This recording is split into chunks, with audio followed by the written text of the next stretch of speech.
Meeting, I called to order this regular meeting of the Verona Town Council on Monday, the 6th of May, 2020. Madam Clerk, can you please open Public Meetings Act compliance statement? The notice requirements of the Open Public Meetings Act have been satisfied in respect to this meeting of the Township Council. The meeting time and date were included in the public meeting notice, along with the public internet link and telephone call-in information. Said notice and meeting agenda was posted in the municipal building and sent to the official newspaper, the Verona City Times, and the Star Ledger, at least 48 hours preceding the start time of this meeting. The agenda and handouts can be viewed online at www.veronanj.org/council meeting. A public comment period will be held in the orders listed on the meeting agenda, and instructions on how to comment will be provided at the appropriate time. Thank you, Madam Clerk. Could you please call the roll? Councilwoman Holland. Here. Councilwoman McGrath. Here. Councilman Roman. Here. Deputy Mayor McAvoy. Here. Mayor Tamora. Here. Mayor also present tonight is Deputy Manager Kevin O'Sullivan, Township Attorney. Madam, would you please stand for the Pledge of Allegiance and remain standing?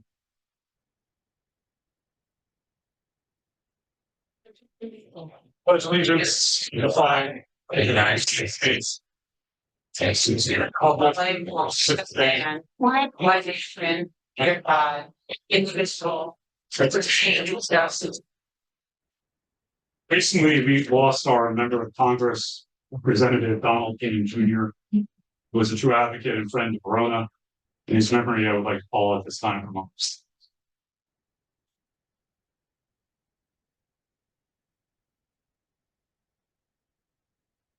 Thank you. May be seated.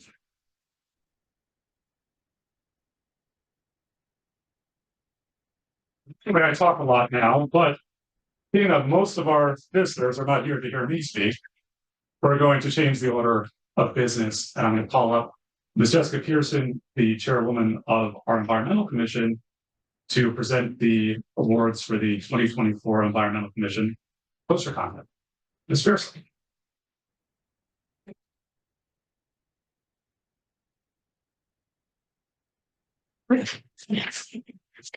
Thank you very much for having this, for helping us with this. I want to first thank the mayor and council for having us, and the manager and deputy manager for funding us.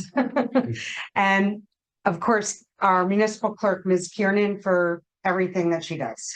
A lot of things.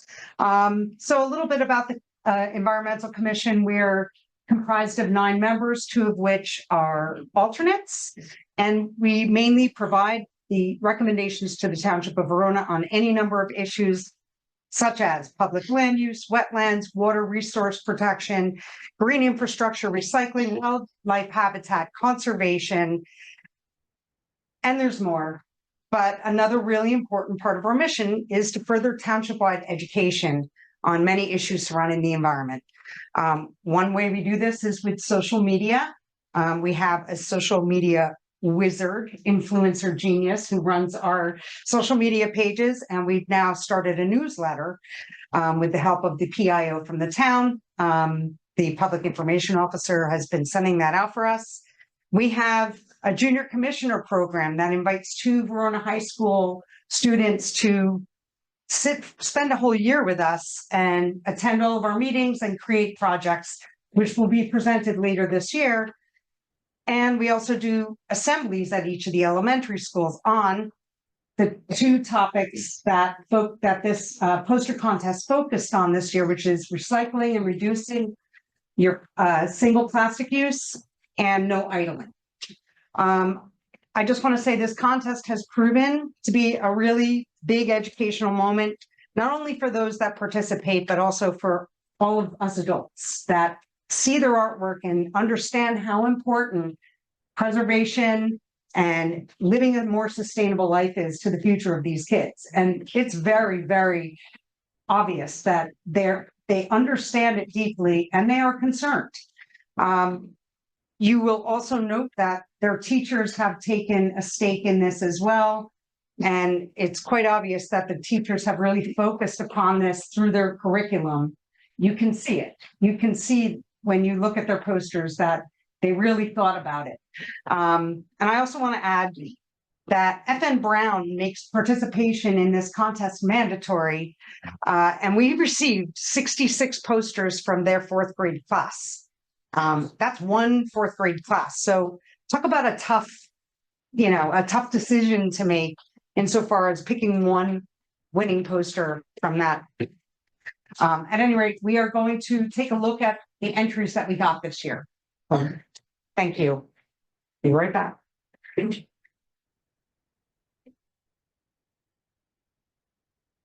I just pull it.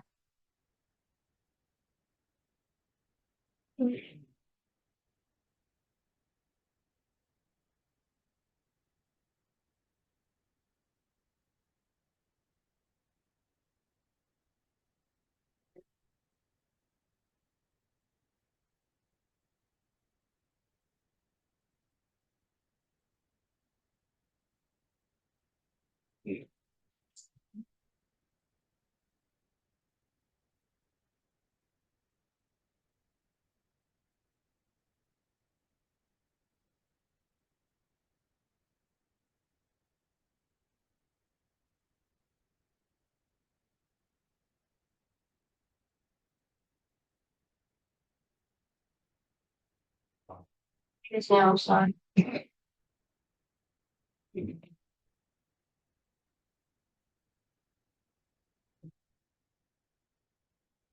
We're all, pause for a second.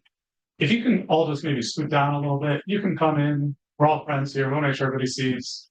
That you can scoot in this way. There's some people on the hall. Come on in. More than welcome. Come in. There you go. Come in.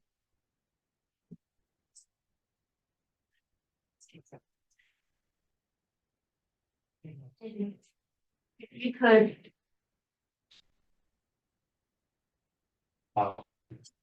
Yeah. Damn it. could also. Other.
It's not.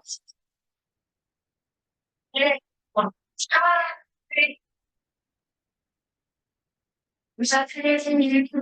Just send it us. Saw question.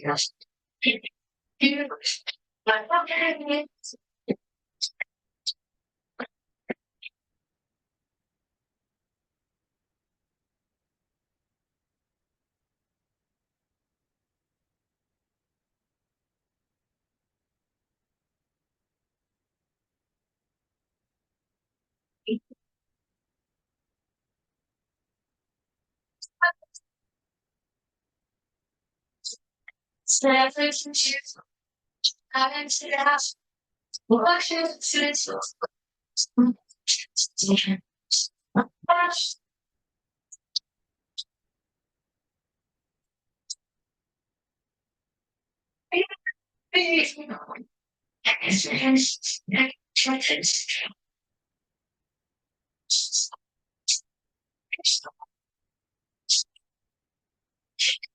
So.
there any?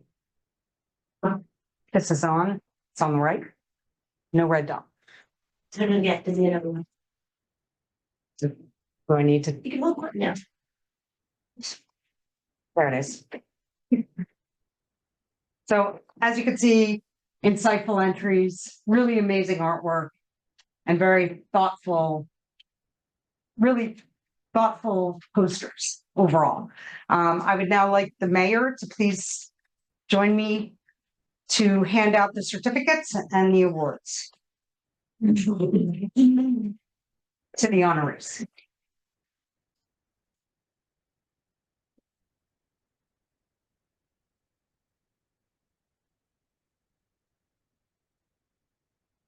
From Brookdale Avenue School, Bike in the Future, Hunter Brujas.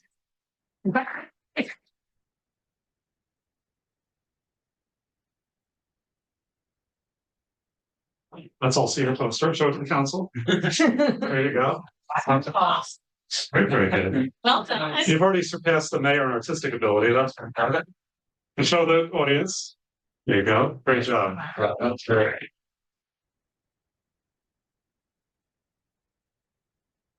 This is for you. Oh, thank you. You want to maybe just stand over here? Yeah, and we'll bring everybody back up. Okay, from Lanning Avenue School, Plastic Eliminator by Jaden Jen. The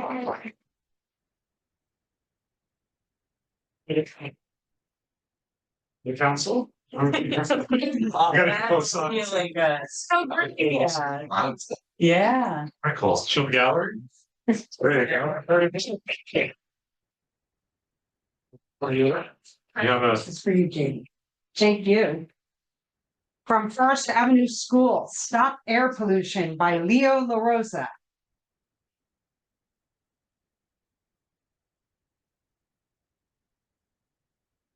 You can hold on to that. I'll shake your hand. Okay, there you go. Show the council. Really? Oh. So very good. Awesome, Yeah. awesome. Show the gallery. There you go.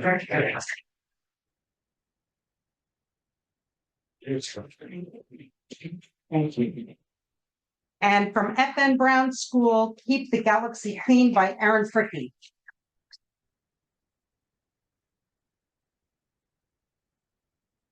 Wow. Very nice. Please put hold on to that. There you go. And that's for you. This here, we have 2 honorable mentions from FN Brown, Pick Up What People Put Down by Catherine Evans.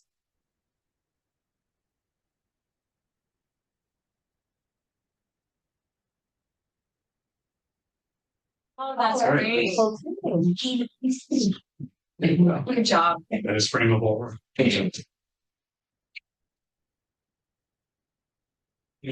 And from FN Brown also, Recycle by Michael Pissarro.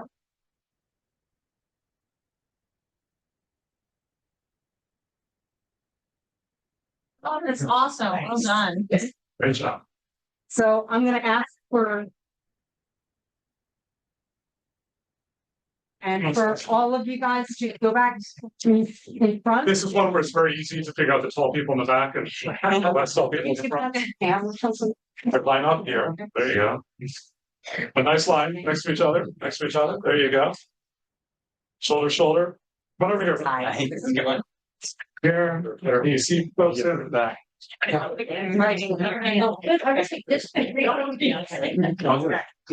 Get in. Get in. She's. Yes.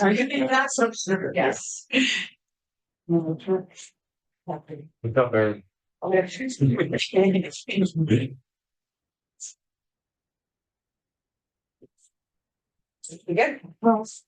Good.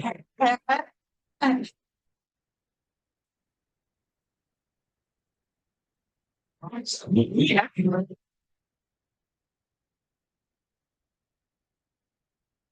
I'm gonna ask every council member if they'd like to say anything, and then. I'd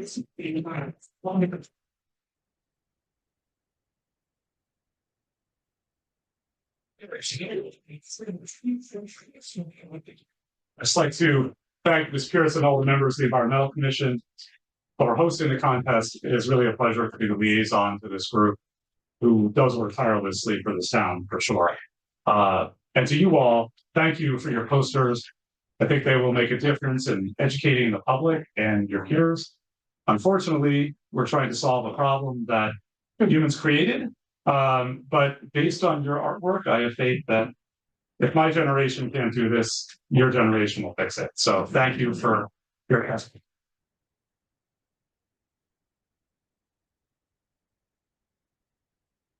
Yeah, I just want to say congratulations to all the everyone who really participated in it. It's a wonderful adventure for everybody to do. But I mean, your artwork was just beautiful, and we appreciate it. Keep it up because we want more contests like this so we can have music in council. It was a delight going through it. And thank you to the Environmental Commission for all of it. Thank you. I just want to say thank you to all the participants in the contest. First off, for understanding the message and the importance of environmental protection. And then also congratulations on your outstanding artwork skills.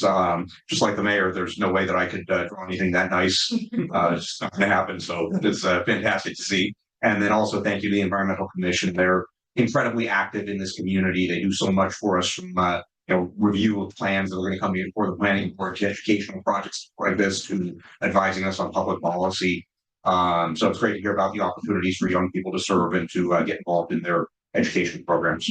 Congratulations on that.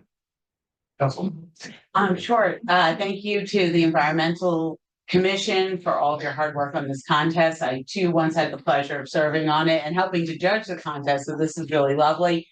And to all the students who participated, I cannot wait to see how your art progresses through middle school and high school. It's one of our strengths in our community to have such a wonderful school system with wonderful visual arts. So I cannot wait to see your displays as you go and get to middle school. So good luck.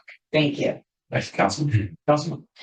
Sure. I just want to say thank you to the Environmental Commission as well, and also really extend my heartfelt congratulations to all of the winners here today. And I really hope that you do appreciate what a sincere honor it is to have been selected out of so many participants. So you really were outstanding in your artistic ability and ability to understand the message, which is a really important message for you and others. So thank you for contributing to the dialogue about reducing idling in our community. And I hope you continue to be engaged in our community and that we see you at future council meetings. But for the moment, I hope you really enjoy your prizes and hope maybe, go get some ice cream or something. Have a really great night and thank you so much for your contributions this evening. Please. All are of course invited to stay for an action-packed agenda, but now would be a good time to leave if we want to be sucked in. Thank you everyone for coming. But yes.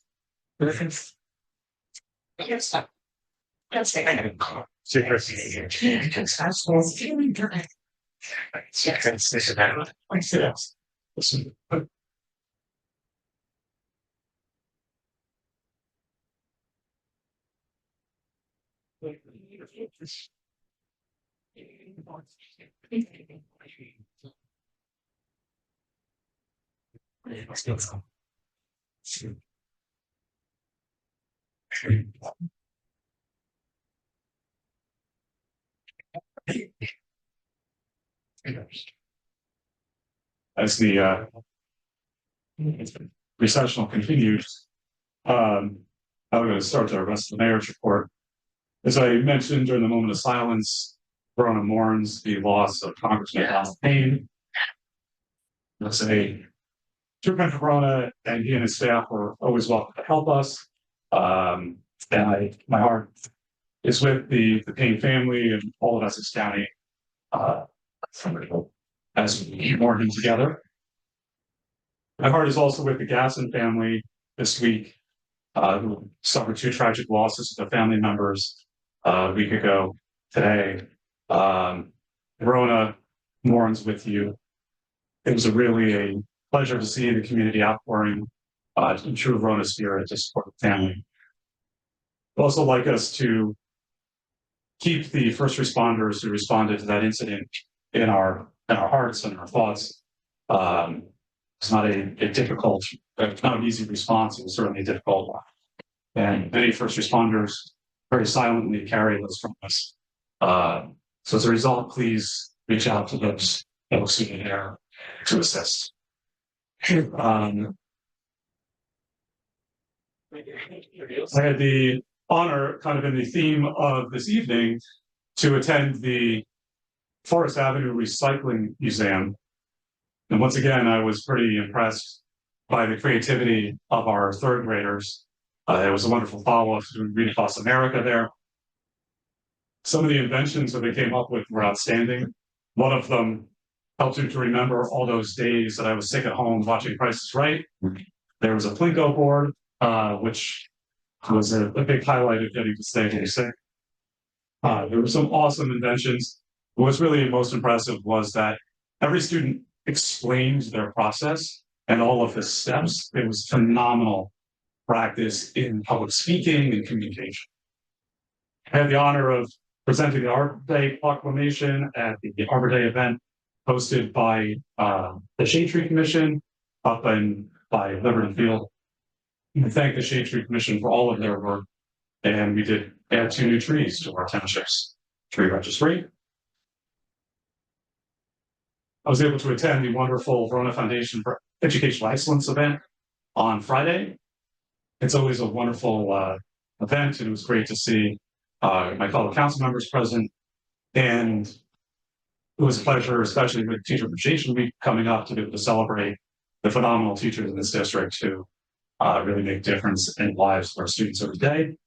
And finally, I attended an excellent concert on Saturday in the Verona Public Library, hosted by the library of the Verona High School Chamber Wind Ensemble, which is their most advanced group. It was wonderful to have it in the small group environment in the Foley meeting room downstairs. It was really an impressive concert, and I hope that they'll continue to do like that in the Township. We have several presentations. Tonight, proclamations will do police week first, because it seems like we have several police officers in attendance. I'm going to read the proclamation this time. Whereas the Congress and President of the United States have designated the week of May 12th through May 18th, 2024 as National Police Week. And whereas the members of the Township of Verona Police Department play an essential role in safeguarding the rights and freedoms of the Township of Verona. And whereas it is important that all citizens know and understand the duties, responsibilities, hazards, and sacrifices of their law enforcement agency, that members of our law enforcement recognize their duty to serve the people by safeguarding life and property, by protecting them against violence and disorder, and by protecting the innocent against deception, the weak against oppression. And whereas the men and women of Verona Police Department unceasingly provide a vital public service. Now, therefore, be it proclaimed that I, Dr. Christopher Tamboro, Mayor of the Township of Verona in the County of Essex, New Jersey, do hereby proclaim May 12th through May 18th, 2024 to be designated as Police Week in the Township of Verona.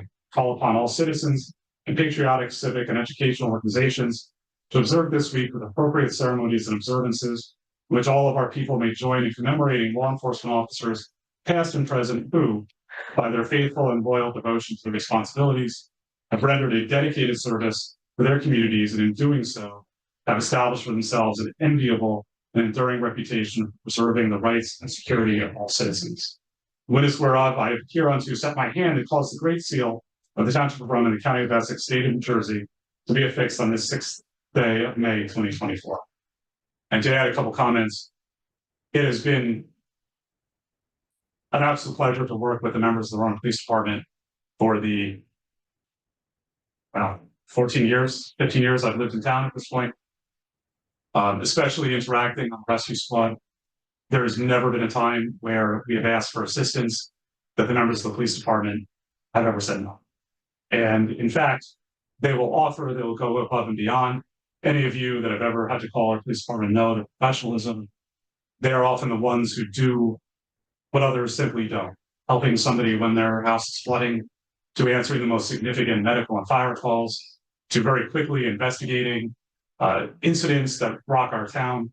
Our police department is outstanding, and its leadership is top notch. So at this point, I'd like to call up all the police department officers and the council to accept the proclamation. Put my name tag up.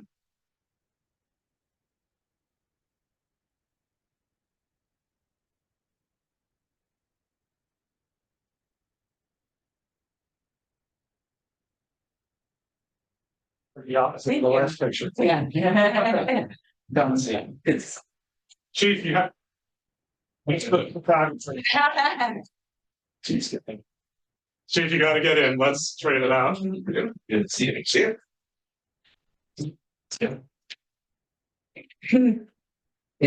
I'm gonna share your right Stage? Yes. Okay. Up in this way. There you go. Okay.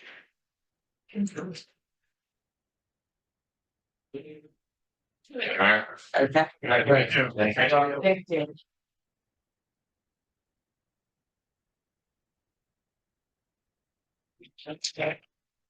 Any better counseling? Thank you.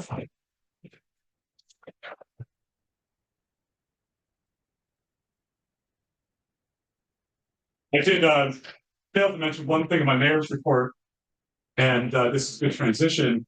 We honor police officers past and present. I'm thrilled to announce that former police chief and township manager Doug Huber will be the Grand Marshal of the 2024 Memorial Day Parade. Chief Huber, in addition to his service that hasn't stopped in Verona, he's a member of the Verona Rescue Squad, was an in-country veteran in the Vietnam War. So it'll be an honor to recognize Chief Huber. His son is in the audience, continuing the service that Chief Huber started back in the 1960s. The other council members, I think they had for police. I mean, Mayor, I think you said it all. Our police force goes day in and day out above and beyond. And I had something in my report to mention, you know, with what went on last week in Verona, there's just, I'm a longtime resident. I grew up in Verona. I was almost born in Verona. Uh, I, I think back of the tragic events that have happened in this town, and this is close to far above any other incident that I've ever heard of. And our police department is usually almost 100% of the time first on the scene. My thoughts go out to you guys as well as the family, obviously, but for what you guys do for this town, I don't think there's words for it. So, but thank you and God bless all of you. Like I say, one of the sort of privileges of this position has been to get to know a lot of the officers on the Verona Police Department as individuals and understand everything that goes into this job and to hear a lot of the stories.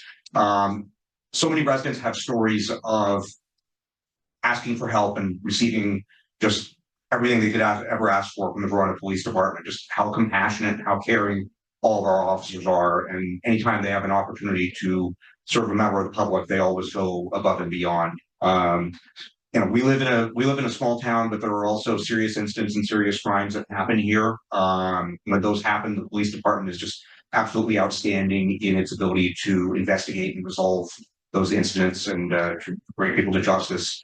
It's just one of the great things about our community, and I appreciate our officers every day. This is a very complicated job that we ask them to do, and every year just gets even more so. So I thank all of you for your service and really appreciate having you as part of the community. So thank you very much. Thank you.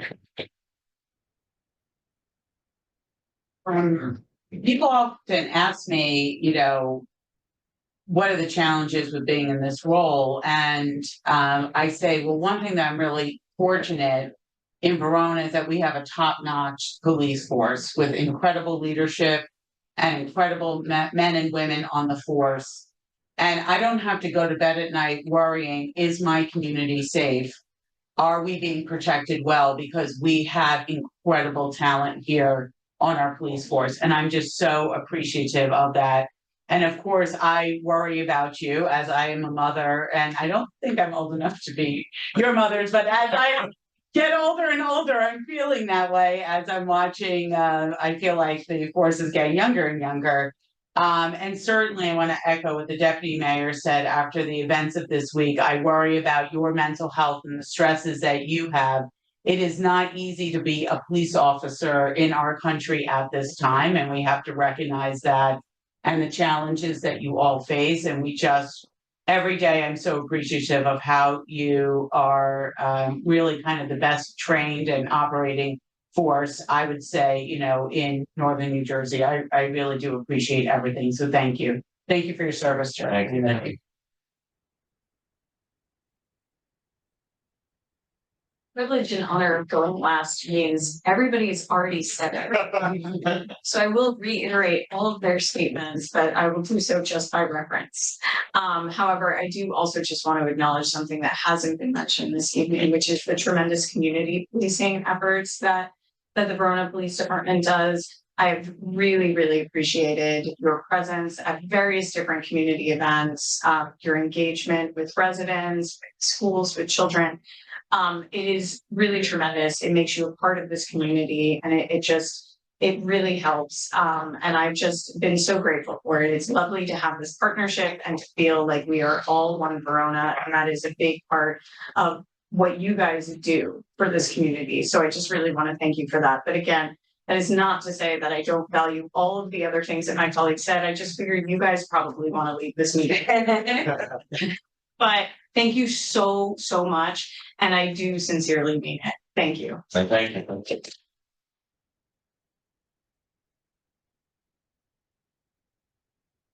You get to join the legions of the lucky ones who exit at this time. Thank you very much. Thank you. Thank you. Good to see you. The next proclamation is one that, as I become mayor, the individual and the group of individuals who with recognizing this proclamation really keep this town and this council running. And it is our municipal clerks. I have come to rely on Ms. Kiernan for her organization, for her quick thinking, and for her ability to get all that information out that is necessary. When somebody calls up and says, I want to be married, I just show up for about 5 minutes, 10 minutes to do the wedding. Mrs. Kiernan's doing all of that. Mrs. Kiernan is the author of our beautiful proclamations. She's the individual that makes sure that not only are we compliant with all requirements that are set forth in municipality, but that we exceed them and that we really, in our public facing role, make sure that we're serving our community. So this is often the group that goes unnoticed in municipalities. And it's really a pleasure to read this proclamation to recognize that group and give them the attention they deserve. The proclamation reads, whereas the office of municipal clerk, a time-honored and vital part of local government, exists throughout the world, and whereas the office of the municipal clerk is the oldest among public servants, and whereas the office of municipal clerk provides the professional link between the citizens, the local governing bodies, and agencies of government at other levels, and whereas professional municipal clerks have pledged to be ever mindful of their neutrality and impartiality, rendering equal service to all. Whereas municipal clerks serve as the information center on functions of local government and community. Whereas municipal clerks continually strive to improve the administration of the affairs of the office of municipal clerk through participation in educational programs, seminars, workshops, and the annual meetings of their state, provincial, county, and international professional organizations. Whereas it is most appropriate that we recognize the accomplishments of the office of municipal clerk, and adding a whereas, it is even more appropriate to recognize our municipal clerk, Ms. Jennifer Kiernan. Now therefore be it proclaimed that I, Dr. Christopher Tamboro, Mayor of the Township of Verona, do hereby recognize the week of May 5th through 11th, 2024 as Professional Municipal Clerks Week, and further extend appreciation to our professional municipal clerk, Jennifer Kiernan, and to all municipal clerks for the vital services they perform and their exemplary dedication to the communities they represent. Thank you.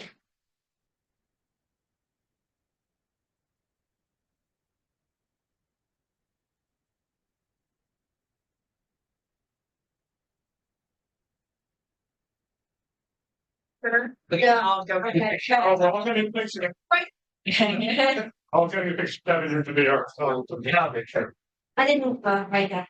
You can be in the center. Yeah. And we can surround you. Yeah. Get to no. Yes.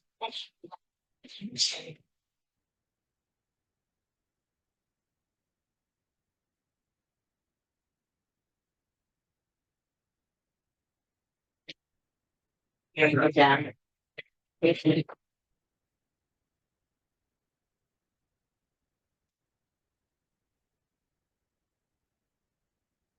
Get in back. Anything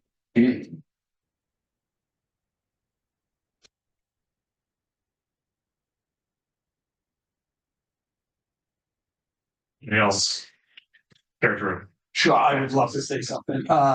I think the mayor touched on just a couple of what our clerks' jobs and obligations are to the community. She's the holder of all records in town, and if anybody requests anything, it goes through Jen. So her job is very time consuming. If you drive by here, you'll see her car out front at 7, 8 o'clock at night. So she goes above and beyond, and we thank her for it because she makes us look good. As a former mayor, she definitely made me look good as mayor. It's a job that you really don't know exactly what it entails until you really dive into the town and see it. So thank you, Jen, for all your hard work. One thing I very much see in Jen, she has this incredible passion and enthusiasm for this job. From the moment that she handed me my packet to run for office, I was impressed at just how much of herself she puts into this role. There's a lot of things that have to be gotten right every single time. There's a lot of details that go into this and a lot of continuing professional education and understanding of regulations. She does all of that, and she does it with a passion for service to the municipality. I'll agree with the mayor and the deputy mayor that it's not possible to do one of the leadership roles on this council without that level of support. So I really appreciated her throughout my tenure as mayor, as well as my entire tenure of the council. So thank you very much, Jen, for everything you do. It's just a pleasure to work with you every day. Well, I could go on and on about Ms. Kiernan. No one has mentioned her exemplary work on elections, which has gotten increasingly more complicated as the years go on. And we're going to have a year with multiple elections this year. And she does it with such grace, and that is a huge operation in itself to just run. And yes, she's the keeper of physical records, but she's also the keeper of, Jen, did we ever pass this, or when did we pass this ordinance? She remembers everything that we did, and it really goes back in Verona's history. And I really appreciate her remembrance of things that we did, and so that we can function well as we're trying to move forward. So thank you, Jen, for all of your incredible hard work. I would just add as well that Jennifer really shines when it comes to kind of that external constituent facing engagement. It really shows through when you're engaging with children.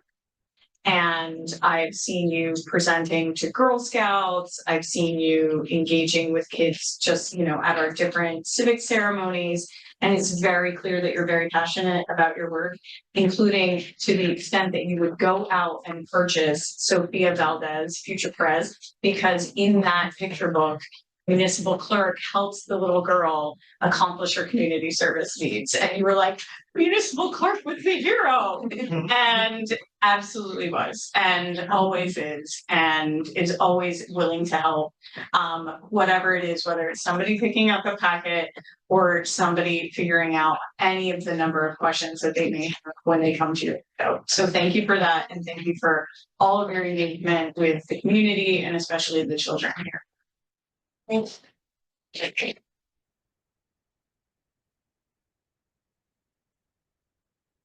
This evening is for National Teacher Appreciation Week, and this proclamation will be presented to teachers in the buildings and schools this week.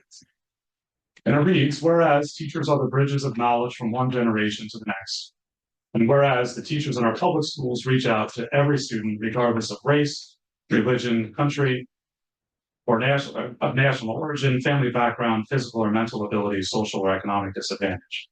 Whereas teachers provide opportunities that help prepare students for demands of higher education in the changing workplace environment. And whereas teachers preserve and support our democratic way of life by helping students understand the principles that built this nation and how those freedoms serve as hope for people around the world. And whereas teachers encourage and propel our young people to reach for achievements of the highest quality and challenge students to become lifelong learners. And whereas most teachers perform this great service to society in relative obscurity, often through much personal sacrifice and limited recognition.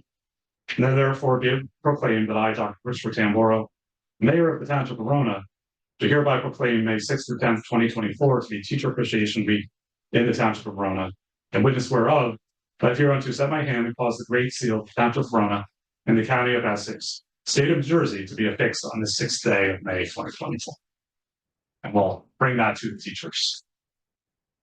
And Mr. Coltrane, I don't believe is here. He's not. Okay. So our manager is not with us this evening. Our deputy manager will be at the mic. Thanks. I will try to keep my report brief. I know there are still 2 presentations on affordable housing projects, but I will hit some of the highlights of the report that I distributed to the mayor and council late last week. We do have a number of studies that are underway, both at the wastewater treatment plant and regarding the pool as well. We are continuing to meet with our professionals. We have a number of projects that are scheduled to be queued up for our wastewater treatment plant. We will be kicking those off in earnest over the coming weeks and months. The Lynn Drive drinking water well is under construction.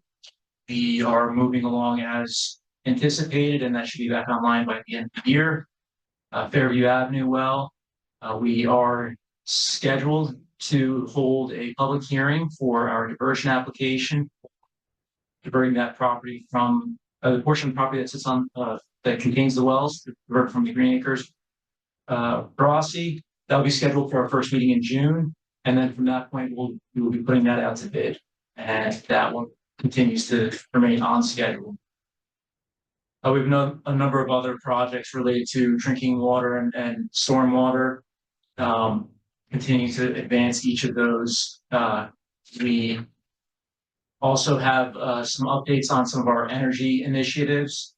The local government energy audit is underway. We have the consultant coming to schedule site visits later this week and next week. They'll be assessing all of the municipal facilities and presenting at an upcoming mayor and council meeting later this year.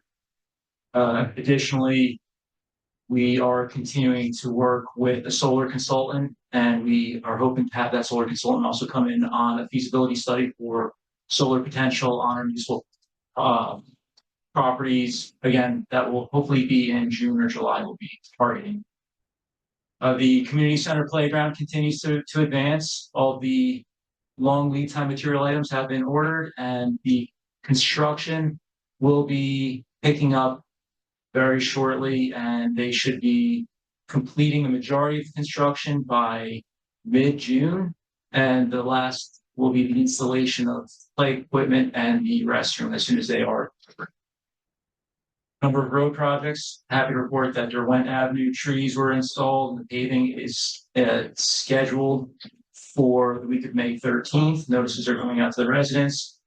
Boston Whitney Windermere neighborhood is in the middle of construction, and it's advancing. We have not hit any delays on that project. And Douglas Place will be kicking off later this summer. We are still waiting for the final authorization from DOT. As far as Everett Field goes, we were fortunate to receive a grant recommendation from the governor for Green Acres funding for the portions of that project.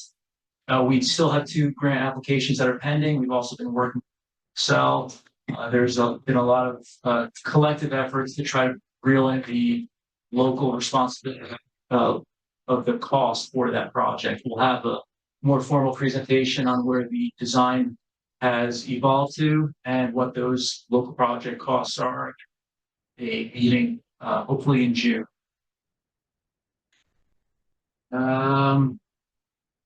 We've also kicked off meetings with the pickleball community. We have design some preliminary design concepts that we are working through. But again, we are advancing that project. And we also have a couple of sustainable initiatives where we have been awarded a 5-member green team through Sustainable Verona, Sustainable Jersey PSEG partnership. They will be studying upcoming needs at Centennial Field and the pros and cons of different types of field surfaces that could potentially be used on Centennial Field. We also have been approved for free technical assistance from a nonprofit organization called Beyond Pesticides. They will be assessing Veterans Field for an organic field management program that we can use there and hopefully recycle at other public spaces. I will keep my report to that. You're marvelously adapting to doing the highlights. Thank you. I'm trying. So the public is aware that Mr. Sullivan provides a detailed narrative report to the council. That report for this, and Mr. Sullivan's providing those highlights. Any questions from Mr. Sullivan? Yeah, one question about the solar evaluation for our town. Have we spoke to maybe doing a collaboration with the Board of Education? Or is that We have beyond not yet. We have briefly discussed it internally that we wanted to make sure that feasibility worked for municipal facilities and that we can have some momentum there. And then the idea of expanding that discussion with Board of Ed would be a next step if we find this feasibility study is favorable. Thank you. Okay, next up, Mr. Sullivan. The next on the agenda is we have representatives from Conifer Realty to provide an update on the Verona project. It's a much awaited presentation. Yes. Sure. So.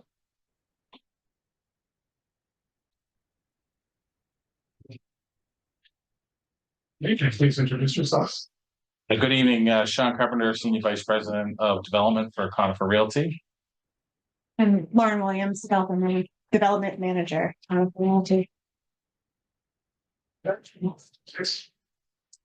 Well, I'm certainly glad that the crowd that was here when I walked in the room was not here to talk about affordable housing. Because generally speaking, when we go to town meetings, that's exactly what we're seeing with. But luckily, it was about the environment tonight, so that was great. I want to thank you for having this forum. On behalf of the 500 plus employees of Conifer, we appreciate your commitment and dedication to affordable housing in the community of Verona.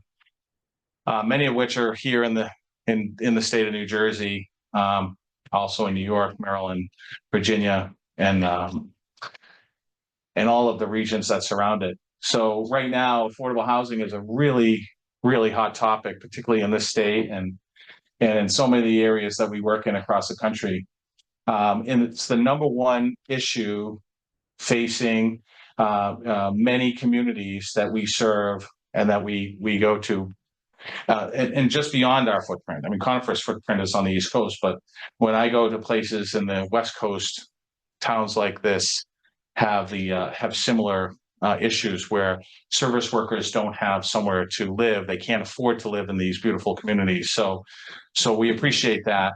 Verona Flats has been before this board for many years, and has been something that the township is definitely wanted to put together. Conifer bought this the development rights from another developer back in June of last year, April of last year. And we closed immediately on the transaction with our financing and on June 27th, and started construction not too long after, say in July, in late July. We're currently about halfway through, and we expect that 2 of the buildings will be online in the first, on or around the 1st of September, depending on supply chains and some materials and things like that. We expect that we'll start probably the most important issue that I'm going to bring up here tonight is what's going to happen with the applications. So right now, and I met with Mr. O'Sullivan and members of the team here several months ago. We had about 2,500 people on the interested list. We've actually gotten rid of all the duplicates and whatnot, and we're down to about 1,400 folks on that list, of which about a third have current zip codes that would reside in the township of Verona. So of the 95 units, there's a good chance that many of those units will be occupied by folks who live and work in this community. We expect that 24 of those units, as I said, will come online in September. As a result, about 90 days before that, we like to start the process. So we have the interested list. So at this point, we'll reach out to those in the interested list and let them know that on or around the beginning of June, maybe June 1st, it might be June 10th, we will unleash an application package. They will fill out the applications, and it will be done not on a lottery system, but on a first come, first serve. So for folks listening at home or who are in this room who are interested in this, let folks know that this is happening, and folks will be date stamped as those completed applications come in. We will have a staff here. We are in the midst right now of looking for a local space to hold the leasing process. We can't do it on the site right now as we're still kind of finishing up. And the last building, the larger building, building A, will be done sometime later in that quarter. So let's just say November or December. As part of that, potential residents will be given a date stamp, as I said, on their application. They will be qualified under the income limits. We have 20%, 30%, 50%, 60% income limits here. So they will be They will be allocated according to those. Now, the 20 and 30s will be referrals from agencies, and the 50s and 60s will be open. And as residents qualify for those, as I said, they will be assigned a unit, and then they will sign their lease, and they'll be able to move in as soon as we get our certificate of occupancy from the town. That's the really unexciting part of our job, is that it's very technical. It's guided by the Internal Revenue Service guidelines of Section 42. There's not much deviation of that. New Jersey Housing Mortgage Finance Agency provides a lot of the guidelines as to how we lease these up, and we're following that exactly to the T. So, Can I ask just a couple questions? Sure. You said that the application will come out when the first 24 are built. Will people have to reapply as the buildings get built? No. So it's one application. As soon as it comes out, people should apply for it. Yeah, that's correct. Once folks qualify for the unit, and there's levels of there's qualifications on income, credit, and criminal that they will qualify under. And once they're in, they're on the wait list. So if they, for instance, hey, I'm not going to move, I don't want to move in September, I don't like this unit, I don't like the location, they could stay on the wait list, but they may have to wait until we go through the entire. And you are certainly more than welcome to use our community center, which is directly across the street from the development as your site to host this. So that's a great point, and we've had those conversations. I think there's some concerns around that, but that was our first preference, was to use the community center. But I think there was some township concerns around that. So there was some early discussions, and the concerns that were raised were whether or not it was a township sponsored project versus a sponsored project. The tax credits would be coming through Conifer. That's going to be paid to rent the space, I think that's a discussion. yeah, and that would be our preference. It's right across the street. Folks can see the site. We're also engaging in local churches, but yeah, and the township is actually a participant in this in a couple of different ways. The township cleaned up the site, although we cleaned it up, but the township paid for the cleanup of the site before we took control of it, and also made a capital contribution into the capital stack, the development. Any questions? Yeah. Question: when let's move forward to December, all the units are filled. You're in possession of a waiting list. Do you continue a list, or now then people have to reapply later on, or is there's a running list? Or Yes. So thank you for that. The way that the wait list works is we'll keep the wait list open until we close it. And there's a process to close all wait lists, but essentially we expect a development like this. So we have a development not far from here that generated about 6,000 applicants for 140 units. So I expect that we'll get, once the application process opens up, I expect that we'll have a number. A lot of those folks will not qualify, but yeah, we'll keep that wait list going. But if we're at a point where the wait list is about 5 years based on turnover, we'll probably stop it at that point, because there's no sense letting folks beyond that. It gives a false hope. But so you have, let's say, 1,400, 100 get in the building. Do you weed through the other 1,300 and get rid of them? Like, if you don't qualify, then you're excused, or do you just keep that 1,300, and then when a unit becomes available, then you start at 101, 102? yeah, so the leasing department grabs them in chunks. So if there's 5 units open, they might go through the first 5, and then the next 5, and then the next 5. But certainly if there's 95 units and we go through the first 95 and they all qualify for each of those income tiers that I mentioned, then they probably won't go much beyond 100, 105 to do the income qualifications. So the first group will probably be at like 100, 125. So Councilwoman Grant? Thank you. So I have few questions. So when we first discussed this project with Pearl, and our understanding when they applied for the tax credits, there were going to be 5 units set aside for formerly homeless families and an additional 5 that were ADA for those that are disabled. Is that still the plan, and how do those units get built? Yeah, so there are 20% units, right? Yeah. 20% units, those are money for all the people, for the set asides. And then the ADA units are prescription by code, so I'm just doing the math in my head, but five seems right. Okay. Do we And- have 5? Yeah, accessible that's units? exactly right. Yeah, And 5. so, and then what is the process for both of those? If you can address, how do those units get built? Those units have, so the units that are set aside on the 20s and the 30s, those are, so the 30% units are what they call a PRAC, 811, section 811. So those are agency referrals, and the 20% units are also agency referrals.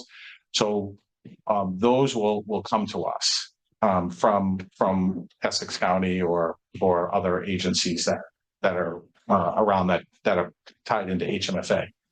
The ADA units will be assigned as through need, but they have to be marketed to certain organizations that will get that information out. But we don't rent out ADA units to folks who don't need those ADA units unless there's nobody on the wait list that would, like, that unit will stay open until we get to 1,400.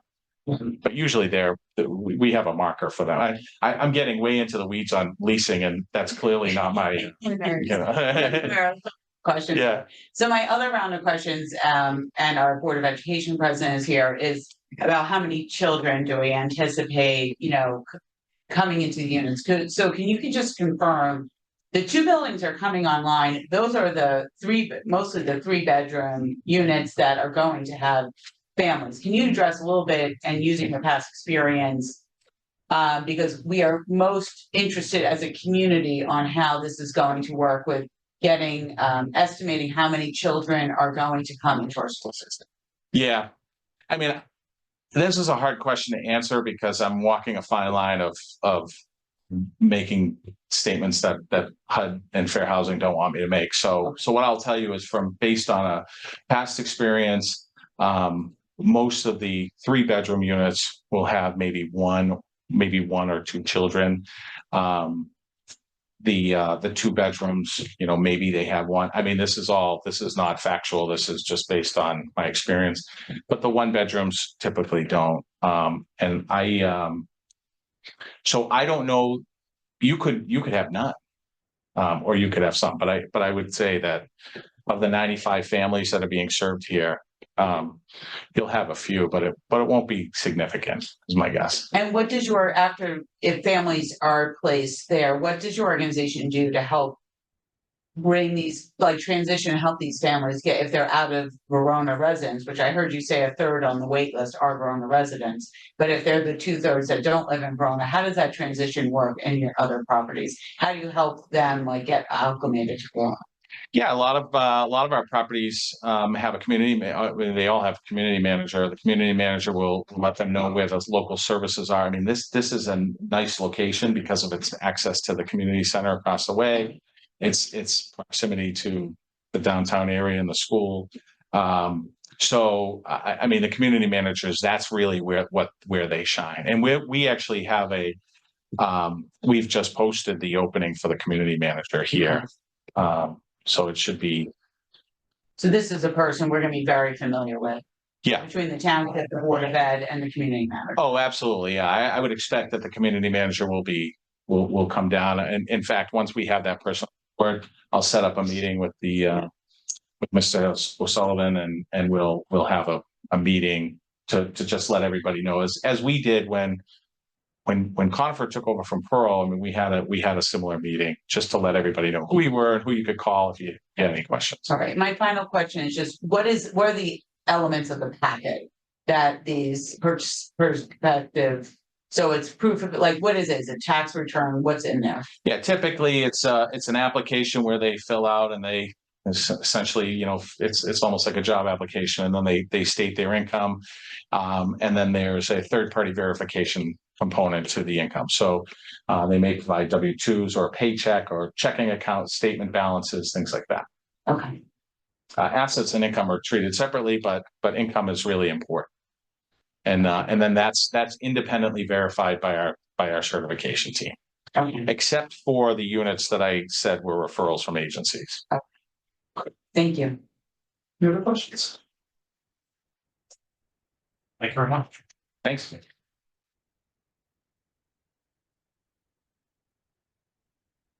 Mr. Sullivan, back to you. Thank you, Mayor. So that was a little bit of discussion on an ongoing rural housing project. We also do have our affordable housing professionals who will speak briefly about the upcoming fourth round affordable housing obligations, and will be here to answer questions. How you doing? How's it, Mr. Plancha? Pleasure to have you back.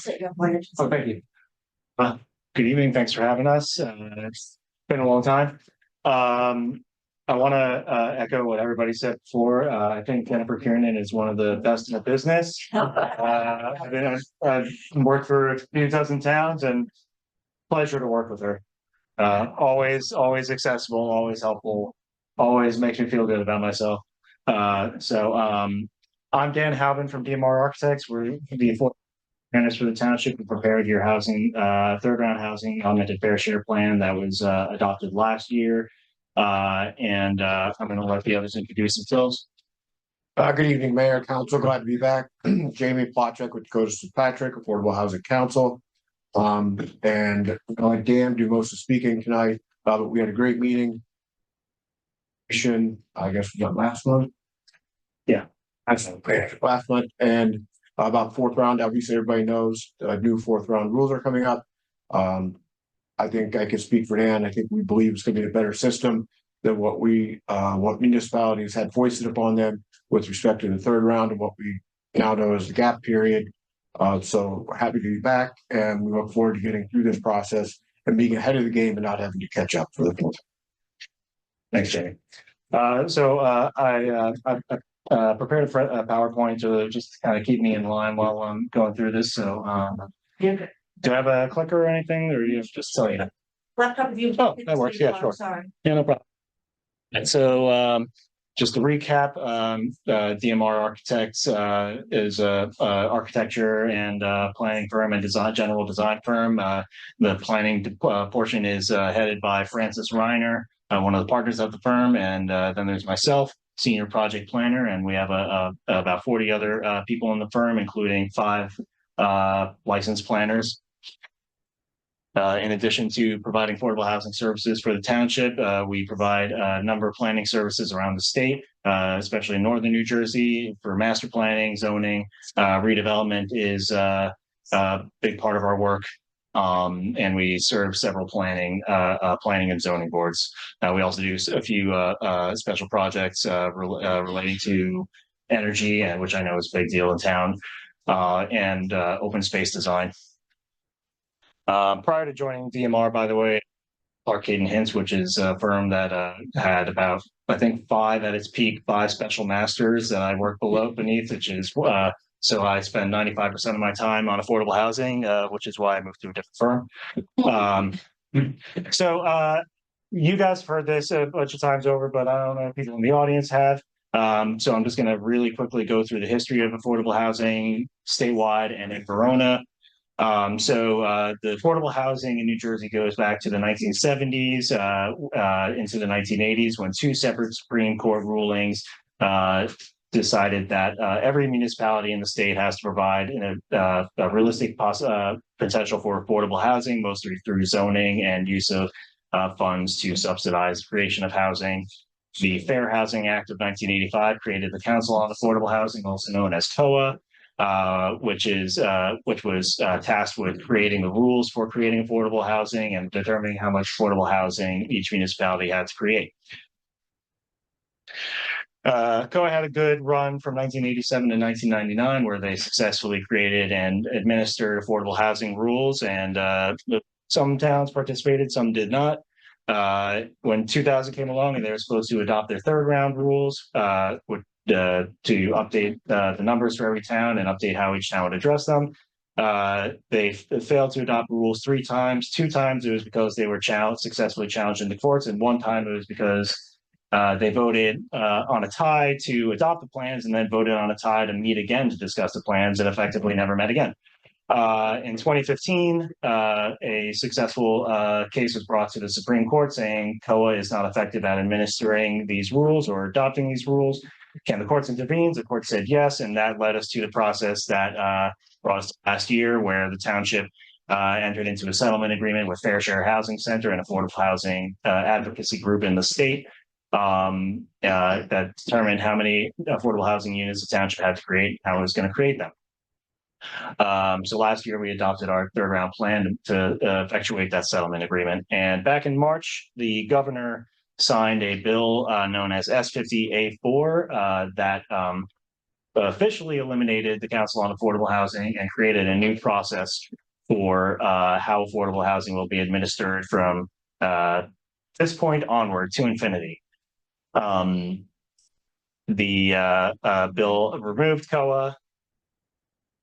I'll get to actually what it actually did, but let's talk about the third round plan real fast. So the third round plan that you adopted last year, it addressed a 10-unit present need, which is basically the town has to set aside some money to rehabilitate substandard homes that are occupied by low-income people. And it had to address 24 unit new construction obligation from the 1987 to 1999 period, and 250 unit new construction obligation for the 1999 to 2025 period that COA failed to adopt and administer rules for. Your plan also laid out the projects and the policies that were going to meet those obligations. Before I get into the A4, S50, and what we're dealing with, does anybody have any questions about anything I just said? Okay. All right, so like I said, COA has been replaced. Rather than every town dealing with rules in COA creates, they deal with all the rules in the Fair Housing Act, which is the piece of legislation that created COA in the first place. Rather than COA telling every town how many units they're supposed to create, the Department of Community Affairs has been told to calculate that number by October 20 of this year. It will also be responsible for reviewing how towns collect and spend money from their Affordable Housing Trust Fund and what affordable units are actually being created and put online. The legislation also creates something called the Affordable Housing Dispute Resolution Program, also known as the program, which sounds ominous, which will be responsible for reviewing plans as well as mediating any successful challenges from developers or interested parties. You'll be bound to a pretty clear schedule on when certain things have to be adopted. So by January 31st, which will be about 3 months after you know what your affordable housing number will be, give or take some vacation days, to adopt a resolution that says we accept the DCA's obligation, or if for some reason you have reason to believe that the DCA's numbers are faulty, you can put forth a alternative number based on the methodology that the bill endorses. By June 30th, you have to adopt your 4th round housing plan based on that number that you've bound yourself to. And you have to have some draft ordinances and resolutions, unlike last time where we had to have everything adopted in one package. A chunk of time later, by March 15th, you have to actually adopt the ordinances that effectuate your plan. There's still possible challenges. The bill creates deadlines for when people can challenge your plan. If they can challenge the affordable housing number that you choose, if there's a reason that people think that it's not based on any rules, that mainly I think applies if you don't go with the DCA's number. By 31st of 2025, somebody can challenge your housing plan if there's a piece of it that is not realistic for some reason. You've designated a property that's not developable or something like that. And if you fail to meet any of your deadlines, then you could be challenged immediately. There are certain grace periods, but it's mainly if there's a natural disaster or a terrorist attack, not, because of, changes in politics or administration, or people forgot to do something. It has to be something drastic. There is a look back requirement that doesn't really apply to Verona, where if you had a project in your third round plan that hasn't been productive, that came online before July 1st, 2020, which doesn't apply to you, you would have to replace it.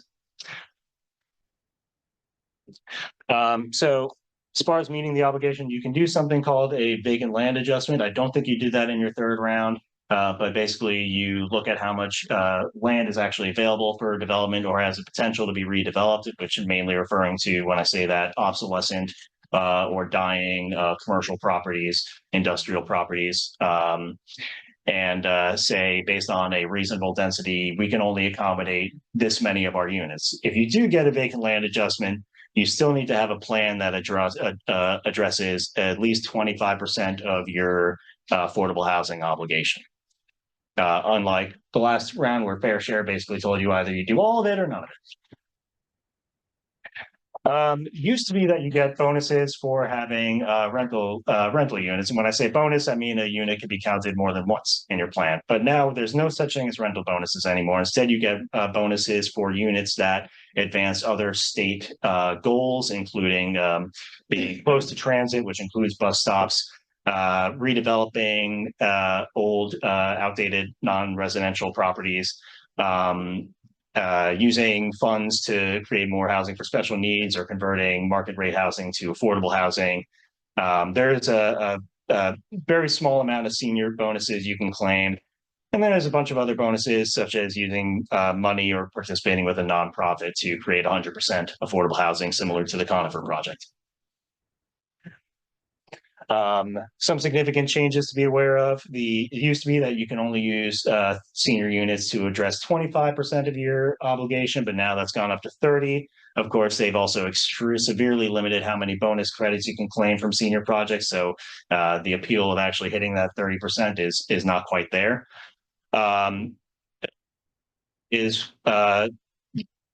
Use payments in lieu of creating affordable housing, which is what you did with Spectrum, where they paid to the trust fund for a certain amount. Not able to do that anymore. You can keep on doing whatever you're doing with Spectrum, but it's pretty much off the table for any future projects.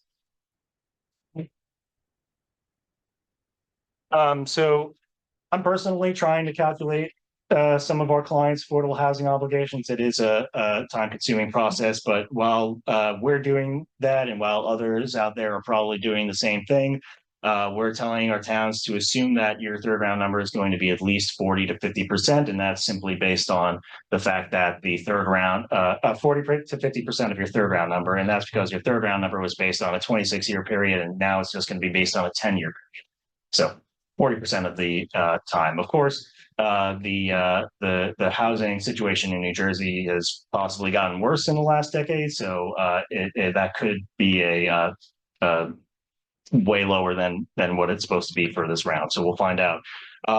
For your third round plan, you were required to adopt a overlay zone in your downtown called the TCMU zone, which, if built out entirely, would create between 11 and 14 units. It's my understanding that because you couldn't use that toward your third round number, you may be able to use that toward your fourth round number. So you would probably already have a possible 11 to 14 units of zoning, at least to use toward your number.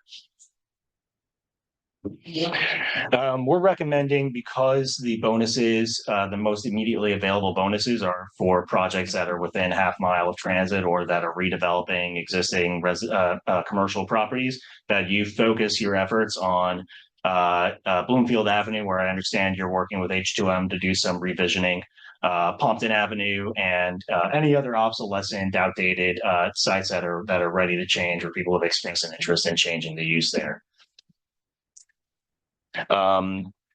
It should be noted that to affordable, which is where you buy a market rate housing unit or rent a market rate housing unit, and either resell it or re-rent it to an affordable housing rate, that and housing for special needs folks, those award you the most bonuses per unit. That's one bonus credit per unit instead of half a bonus per unit for everything else, or I guess a third of a bonus per unit for senior housing.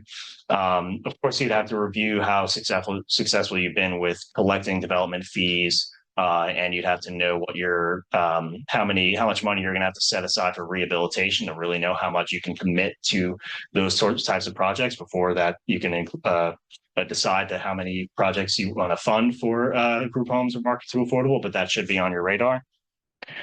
And while we endorse age restricted housing such as independent or assisted living for as part of your housing program, because it's a need in the state, it doesn't award you quite as many bonuses. So it should not be, I would, if you're trying to limit how many actual affordable units you want to create, you don't want to lean too heavily into age restricted housing because it doesn't give so many bonuses.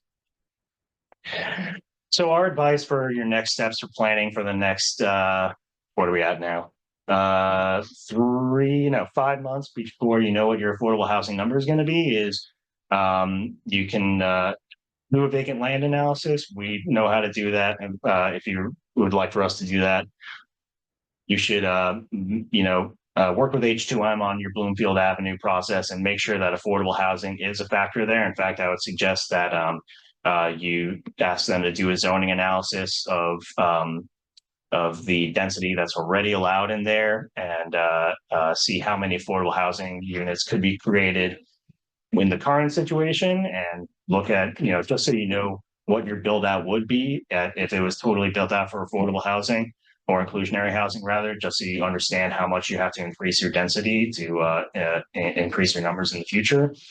And work with your building department and your tax assessor and your finance department to make sure that you're collecting your development fees, make sure you know how much money is coming in and out of your affordable housing trust fund, so you can budget ahead, I guess. So I just said a lot of things, so I'm now going to stop saying things and let you guys ask me some questions.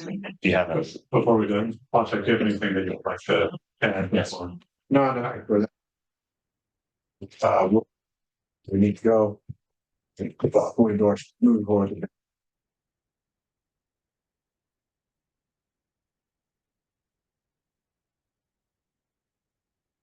Not starting for days. Position. Great. Any questions? We did actually have it with vacant land analysis done a couple of years ago. I don't know whether it's something basically just be able to refresh or there was some of that like. Yeah, you have to update it every time you do your housing plan. Last one I'm seeing here is 2016, I think. So Okay, so yeah, it has to be updated. Oh wow. Thank you, Mary. Sure. You're saying if we take an obsolescent commercial property and rehab it, you're saying that our need could be 25% of what the overall number would be? No. So what I mean is, you're allowed to claim a certain number of bonuses. It's basically equal to 25% over the obligation that they give you. So let's say that your obligation is 100 units, right? So you can get 25 bonus credits, and you can get half a bonus credit for every unit that you create on that obsolescent site. So unfortunately, it used to be 1 for 1. Now they've made it harder because obviously the state has a housing shortage and they want you to create more housing all over the place. Does that answer your question? Yes. It's not so much a limit. Yeah. When you say we do create, that means that it doesn't have to be the township that creates it. It could be a developer. Right. It's your, so zone for or subsidize or fund or but create is the So like in the prior round, when we had, let's say, if you created a unit in an area in need of redevelopment, you got 1 bonus credit for that 1 unit, so you counted as 2. Yes. So you're saying this would be like 1.25 or 1.5. 1.5. Yeah. Oh, I thought you said it was at 25%. No, it's half a credit per unit. Yeah. Okay. Yeah. And then in the prior, obviously we know if there's development and we're found that we have a deficiency, then any developer can come in and supersede our zoning ordinance. Is there any consideration in this next round for environmental reasons? Because obviously there's times where our tree ordinance was tossed aside, our steep slope ordinance was tossed aside. I mean, the state, the governor, they're saying they're environmentally friendly, but then they go ahead and do this, and these developments go in there and build on 90% of the property when they're only allowed 60% cover. Yeah, that's why the emphasis for the bonuses is redevelopment and transit oriented development, because it's trying to encourage you to redevelop areas like your downtowns, basically previously areas. It's, doesn't really have a lot of uninterrupted or undisrupted land to do anything anyway, but it's sort of, they're trying to lay down they're trying to give you the hint that they want you to just do smart growth, near housing, near services, don't tear down any trees, don't disrupt the wetlands, just build on top of your existing infrastructure. But the developers won't. Well, that's why you get to zone, you get to pick where you're going to zone, right? You don't, that's part of the reason that you want to comply with this instead of just, instead of letting the developers decide what they want to do, because you get to be the environmentally responsible ones and say, hey, we're not going to zone these fragile lands for Thank you. You're all set. Yes. Councilman McGrath. Thank you. So I want to pick up there. So the whole issue of interveners goes away if we comply and hit these timelines. Yes. Okay. Yes. So, and we don't fight the number. Right. And if we do launch a fight against whatever that number is, then there is, possibly someone could come in at that point. Right. So you're, with in terms of picking your number, in terms of ECA versus another number, have been situations in the past where the official number has not considered things like, you're supposed to account for demolitions, or the state's supposed to account for demolitions when they calculate the town's affordable housing obligations. They may not have considered, for example, how many houses have to be demolished because of a Hurricane Sandy or another major storm. So there are situations where their numbers don't factor for the realities of what's taken place over the time period that they're accounting for in their calculations. So it's really just a matter of, if you're coming up with an alternative number, it has to be faithful to the methodology, but have a basis reasoning for why you think that the numbers from the state is flawed. Okay. And then it's harder to challenge. Somebody can still bring you to court, but it's harder to challenge you. Okay. And the need that you're calculating, that you're estimating, these are regional numbers, right? And That's then right. each town's going to get a share. Can you talk a little bit about that? Sure. So there's regions, right? So you're in the region 2. So you're in the region with, I think it's, man, I'm going to mess this up, aren't I? I'm not even going to pretend I remember it, but I know it's Union and at least a couple of other more rural counties, right? So the total housing number is based on change in households over the I think it's actually 10-year period, divided by 2.5%, because the assumption is 40% of all households are low and moderate income.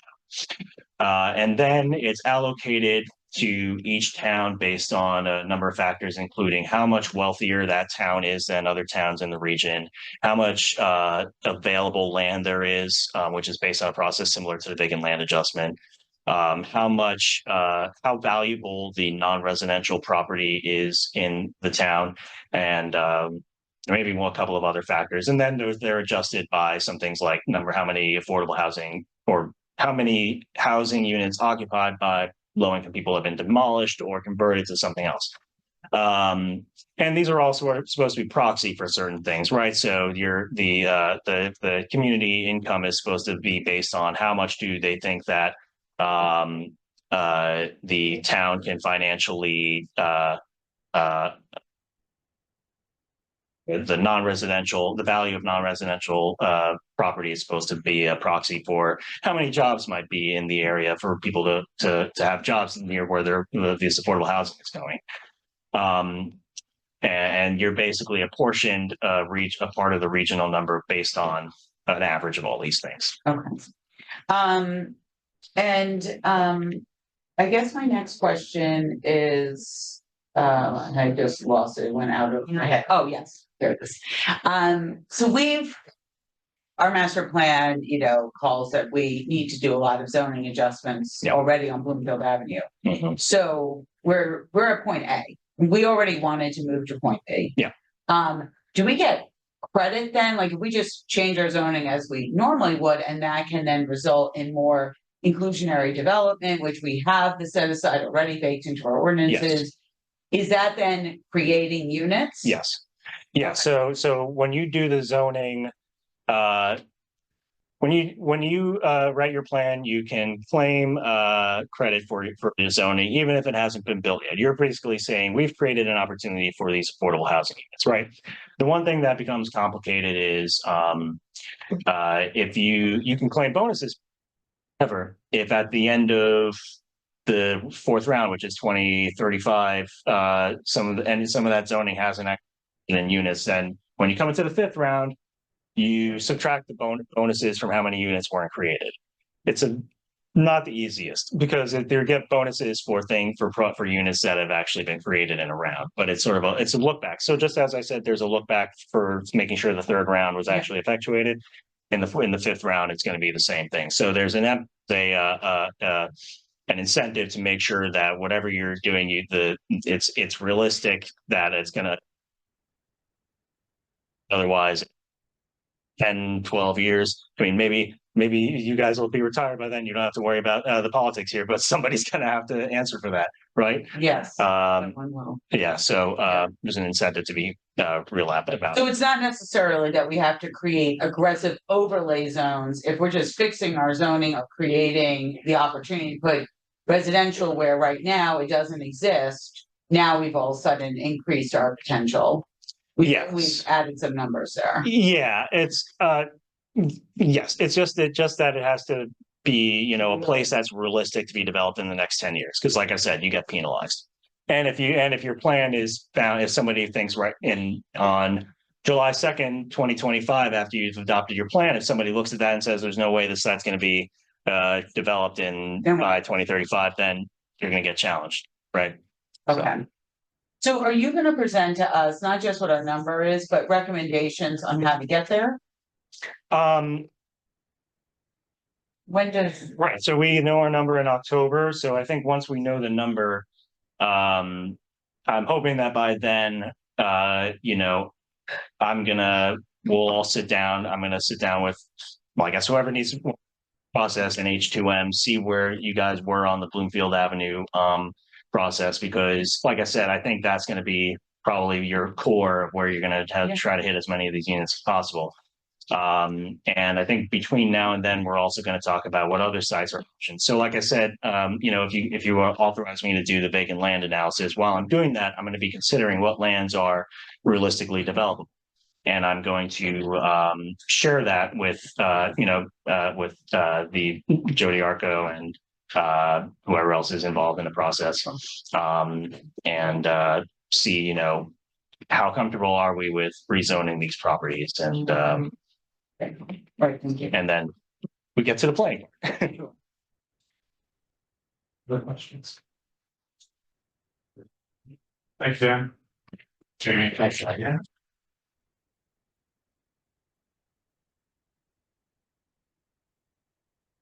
That's all for you, sir? That is all.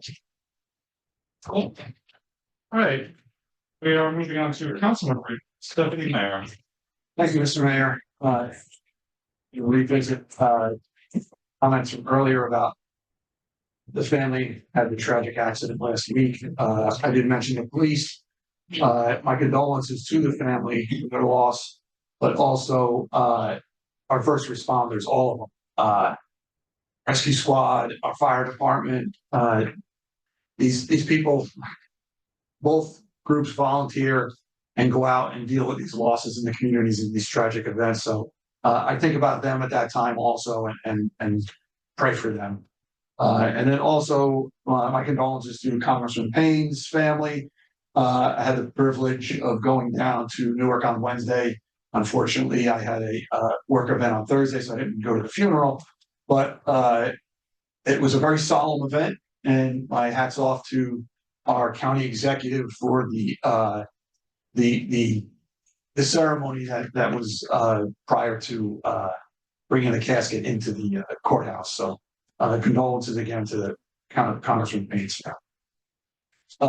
This past week, or actually past month, I realized my passport was expired. So I just want to make light of this for people who also have run into this. The county clerk's office does visits throughout the towns of Essex County to renew passports and stuff. You can go online. Their website is very informative. They actually will be here tomorrow, but their appointments are all booked. They have another appointment in Verona on May 21st, and they meet in the library. So if you want to go online, and you have to book your appointment, and then you can go and get your passport renewed. Very detailed as to what to do and how to do it. Sustainable, as I'm not going to reiterate some of what the deputy manager went over, but Sustainable Verona has been very busy. They got a $2,000 grant. They last Saturday had Earth Day. They had an energy efficiency presentation in the library. One of the members, Christine Layakis, is an expert, and she did a very, very nice job on energy efficiency on your own home. I don't think they recorded it. I wish they did. But you can reach out to Sustainable Verona if you want some information on it. Next. I too, this past Friday, attended the VFI Inspiration Excellence Awards dinner for the teachers. I thank our educators and congratulate all those that received an award. This was their 7th year in a row. I'm very happy to have attended all 7 of them, along with some of my colleagues here, and also members of the Board of Education. But it's an opportunity for me to meet some of the teachers of our town and talk to them. And it was a very, very wonderful evening. I want to make a note that on May 18th, the county does electronics recycling on Bradford Avenue. So all those that have TVs and do your spring cleaning in the next week or two, any electronics can be dropped off there. I believe the hours are like 9 to 3, but look online for specifics. And lastly, I just want to wish all the mothers or in Verona and all over a happy Mother's Day. You Deputy Mayor, Councilman Ross. Thank you. I will be a little bit repetitive here of my fellow council members, but I'd also like to express my condolences to the family that suffered the tragedy in our community. Also express my appreciation to our first responders for managing that incident, and greatly appreciate the community response they need at this time. Also would like to express my condolences for the loss of Congressman Payne. We all had an opportunity to meet with Congressman and interact with him. Only recently we redistricting for picked up Verona and was learning about our community and our needs. His family has a long history of service, so our condolences to them. Also was able to attend the VP Awards banquet with several of my fellow council members. I just wanted to congratulate all of the educators who were honored that evening, and it was very inspiring to hear all the stories about what they're doing to make a difference in the lives of students I wrote. And with that, I will close my report. Councilwoman McGrath. Thank you. I too want to extend my condolences to the Gaston family. Today I saw little pictures of Micah James, and obviously losing a child, I really can't put into words. I think most of us can, what that family is going through.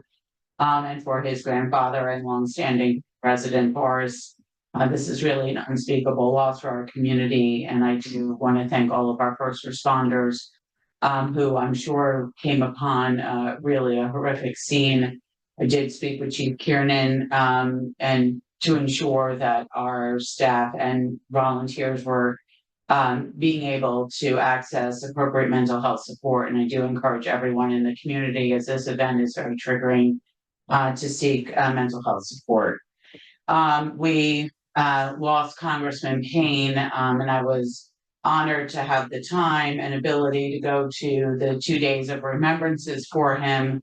I was able to attend the funeral, which was attended by not only municipal officials and county officials and state officials, but by their own reports, the largest delegation of congressional representatives to travel out of state for a funeral. They had 2 planes of members of Congress who came because the congressman was so well liked and respected in Washington. He sat in the first seat in the first row, so everyone in Congress would greet him and talk to him as they entered and exited. He was remembered most emotionally by Senator Cory Booker, who was mayor while the Congressman Payne was council president in Newark. And so they talked to each other 4 or 5 times a day. And he was also eulogized by many members of Congress, including the current Speaker Jeffries and former Speaker Nancy Pelosi. He was remembered as being a forever optimist, which is something that I really relate to because that's how I look at the world. He was remembered as being laser focused on his constituents here in Essex County. And of course, he was a very snazzy dresser. So he always had a bow tie, a matching pocket square, and his socks, which everyone talked about. His children, his triplets, who are young adults, had such poise. They all participated in the ceremony to honor their father. That was another moment. And there was some really touching scenes. So it's a huge loss for Verona and for our state, and he's going to be missed. The governor has called for a special election to fill his remaining term. There will be a primary on June 16th and a general election on September 18th. This is a good time for residents to sign up for vote by mail. These will be hard elections to remember. And so if you fill out your vote by mail application, which we have plenty here in town hall and at the library, and click, all future elections, you'll get a vote by mail ballot for both the primary and the general. A few updates. The Shade Tree Committee did have a wonderful Arbor Day event, and they were also recently named Tree City, which we were years past, but we got that certification once again. I've been serving on this committee for many years. I am so proud of them. I just want to say that it was a wonderful Arbor Day event, and thank you, BPSL, for participating. I also am been for the last year chair of the Neighborhood Traffic and Safety Committee, which is also making great strides. I want to thank our Deputy Township Manager for helping us to organize our Complete Streets kickoff on Linden Avenue. This will be a pilot project for Verona to really learn how to do traffic calming measures. And we picked Linden because it is slated for a rehabilitation and repaving for next year. So this is a great opportunity to learn. And I really was very energized with the kickoff. I was thrilled to be able to attend. The Multicultural Inclusion and Accessibility Advisory Committee also met, another group that is really hitting great strides. They are having events for Older Americans Month in May, which is this May. And the event is at the library, and it's creative wellness for seniors. It's sponsored by our Municipal Alliance Committee. So it's a great synergy, 3 committees in one. The classes are on May 8th, 15th, 22nd, and 29th at 11 a.m. And if you need transportation, you can call Senior Services. All the information is on the Verona Public Library website. And their annual Pride celebration is going to be on Saturday, June 8th at 11 a.m. Montclair's Pride is at 12, so you can go from one Pride to another. And the ice cream truck will come again, and it's going to be a wonderful event. And I just want to echo that the county is having a women's health event this Wednesday from 1 to 5 at the Cherry Blossom Welcome Center. And that's my report. Thank you. Thank you, Councilwoman Polly. Thank you. I too just want to acknowledge that we are a community that is in grieving for the loss of Congressman Payne, as well as the tragic losses, with the Gasson family. There's a lot of emotional hurt here in the community. And I just think it's so important for us to focus on mental health and healing, during these challenges and challenging times. Since our last meeting, I do have some reports with regard to, my service as liaison to the Recreation Advisory Committee meeting. To the Recreation Advisory Committee. We did hold a meeting after our last Township Council meeting. And there we discussed a number of items, including the Verona Community Pool, as well as surveys on the spring programming, and the summer playground programming, where they will be, and they have since that time announced the field trips that will be included in that. And so the summer programming is off and running. And of course, pool memberships have been increasing, and they are still open for applications to the pool. However, there is an administrative fee now that we are in the month of May. I also attended a VMAC meeting, as you may have seen that there is new approved branding for VMAC. So very grateful to be a part of that organization and grateful for those who serve on the committee. Also, since our last Township Council meeting, we did have our first Verona and Cedar Grove Joint Flood Advisory Committee meeting. It was attended by myself as well as a resident and Mr. O'Sullivan for the Township of Verona. And it was a very worthwhile discussion, very productive. And I believe our next meeting is in June. Yes, so we will be having our next meeting in the month of June. And hopefully we will continue to make progress there. I do also want to acknowledge my attendance at the BP event, and I want to specifically shout out the Forest Avenue community, which I believe had a large showing at the event. So that was actually very sweet to see the Forest Avenue community come out to support Mr. Salerno, who was honored at the event, and is a beloved teacher to both my girls. So they have they're huge fans of Mr. Salerno. So I just want to compliment him and the entire organization for their support of the of education here. Finally, I do just want to compliment the administration on the various grants that are moving forward, in particular for Everett Field. And it's so important to get access to that grant funding. It is certainly something that I ran on in 2021. And to see it materializing and to see these projects moving forward with the impact to the taxpayers mitigated by these grants, it's a tremendous thing for our community. And I just really want to compliment the administration on that. So thank you, and pass on the thank you to Joe, who's not here tonight. But it's so great to have received the award during Earth Week. And to, just be making strides on these important investments in our community. So thank you very much. That concludes my report. Thank you, Councilwoman. This time I'll open for public comment on any item. Madam Clerk, would you please read the public participation statement? Anyone from the public wishing to speak on any matter, please raise your hand by pressing the raise hand button on your monitor if you're attending via Zoom. If you're dialing in by phone, press *9. If you're attending in person, please raise your hand. Once you're recognized, clearly state your name and township of residence. For the record, you're not required to provide your street address. However, if you do, please note that these meetings will be posted on the township's YouTube channel, and addresses will not be redacted for any purpose. You have 4 minutes to address the council. There can be no cross dialogue during this public portion, and after everyone wishing to speak has been heard, council may address your comments and or questions. It's Thank you, Madam Clerk. Anybody in the room like to participate? Anybody home? Wait a second. Seeing none. Well, your name, please. When you get up there, yeah. Any comment on Okay. anything? As long as you tell us your name. Scott Primer, Vincent Place, Verona. I was here on January 22nd of this year. I don't know if you guys remember. Yes. Okay, I spoke with Mr. Rowan, Mr. DiArco.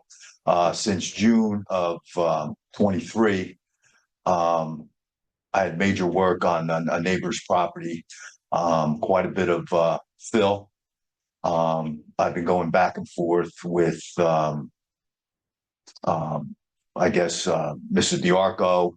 I spoke to Mr. Roman, and I still haven't had the last meeting on June 22nd when I was here in front of you guys. You guys are going to look into it. That now we're in May, so I haven't got a call since then. So can I ask somebody on the council to reach out to me and kind of clear this up? I've got Oprah reports. I've gotten semi-Oprah reports. I'm waiting for Oprah reports. I've spoken to the Hudson Essex Passaic Soil Conservation District, and they're contradicting me things that should have happened that didn't happen on this site. Now, I did mention the proximity of this site to a site that was purchased by you guys recently. Okay, and I do believe that it affects the things that were done affects my property now. I lived in my house for since 1998. I never had any type of water to the amount I had in the last 2 months. So it's quite a bit. I've been through Floyd, Irene, Sandy, tropical storms, nor'easters. Like I said, I've lived there for since 1998, and it's gotten worse. Okay, there's a wall that it was put up from north to south, and the water comes off First Mountain from east to west.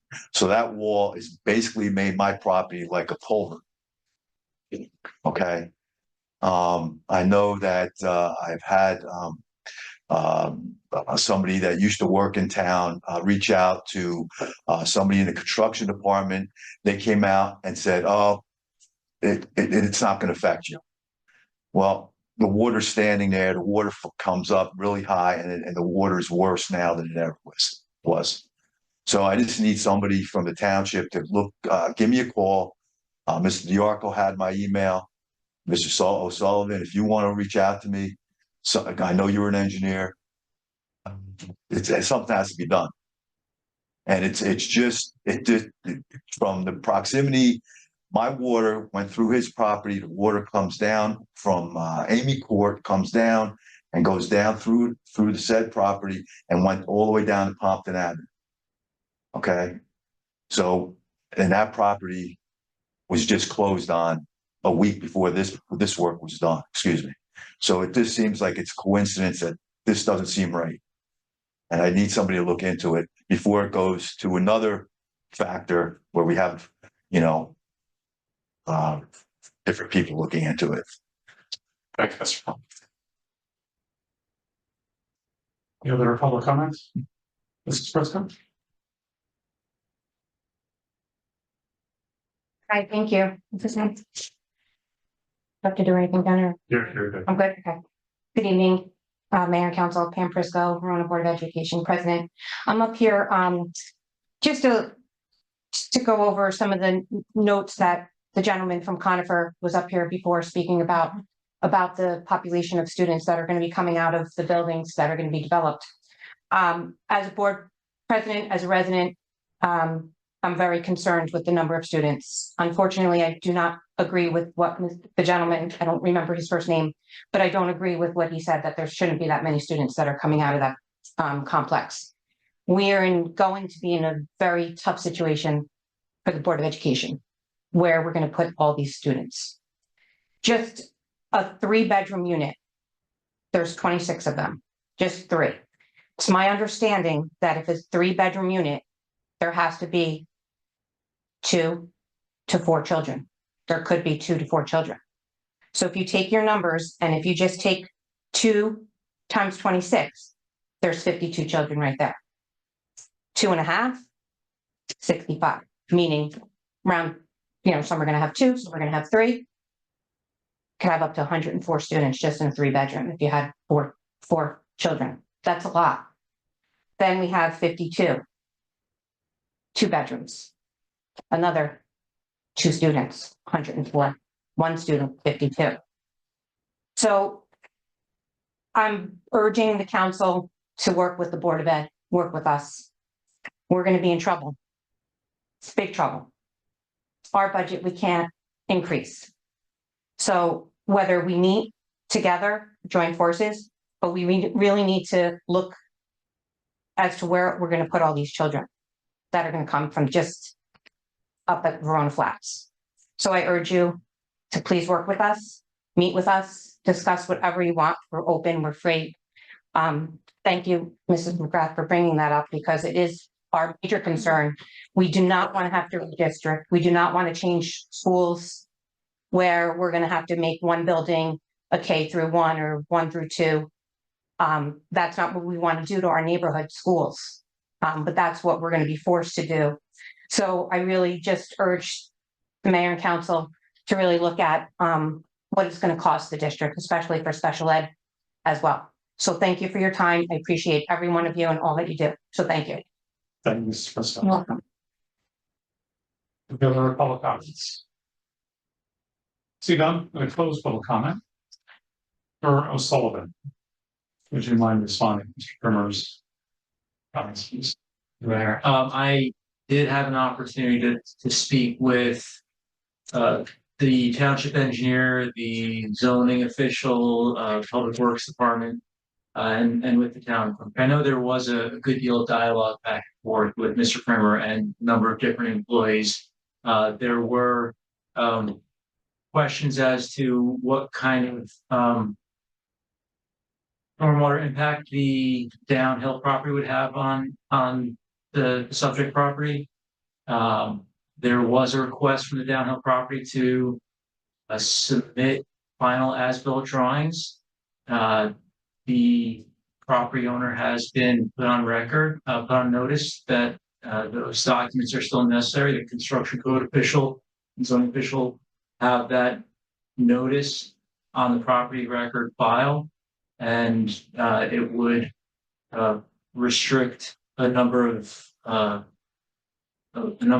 activities that might be requested in the future for that, or the like would be restricted as a result of the ongoing non-compliance. Thank you, Mr. Sullivan. Would you exchange information with Mr. Primer and give him a more personal update this week? I will. Thank you. On Mrs. Prisco, thank you for your advocacy for the Board of Ed. I agree with you that this is a concern. I know that there are funding exemptions in the budget process for large increases in student enrollment, but then of course that falls on the taxpayer. I think it's one of those things that I think a joint meeting certainly between the council and the board would be wise. They have been done in the past, but they seem to not have an agenda.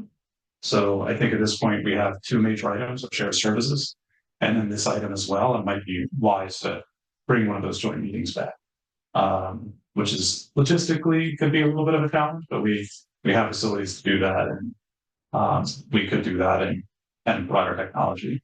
So I can't make any commitments until we know what these numbers look like.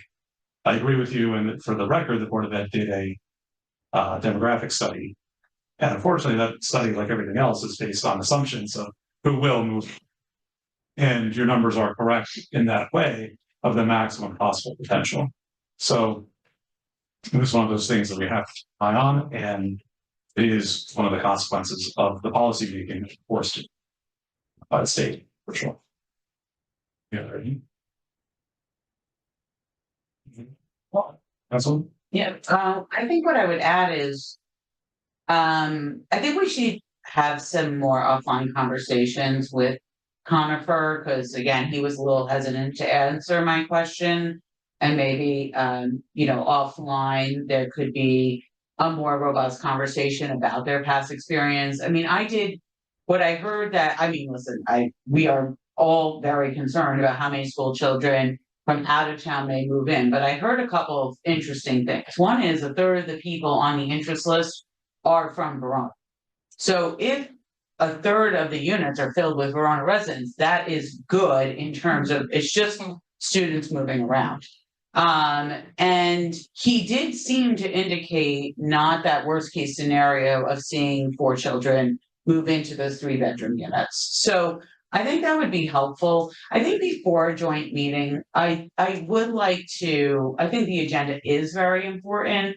And I think we would love to see, I mean, this has been a known project that was coming down the pipe for some time. So I would love to see some information from the Board of Ed on, well, what are some like initial thoughts on how they're going to, allocate children? What are the challenges? What are the opportunities?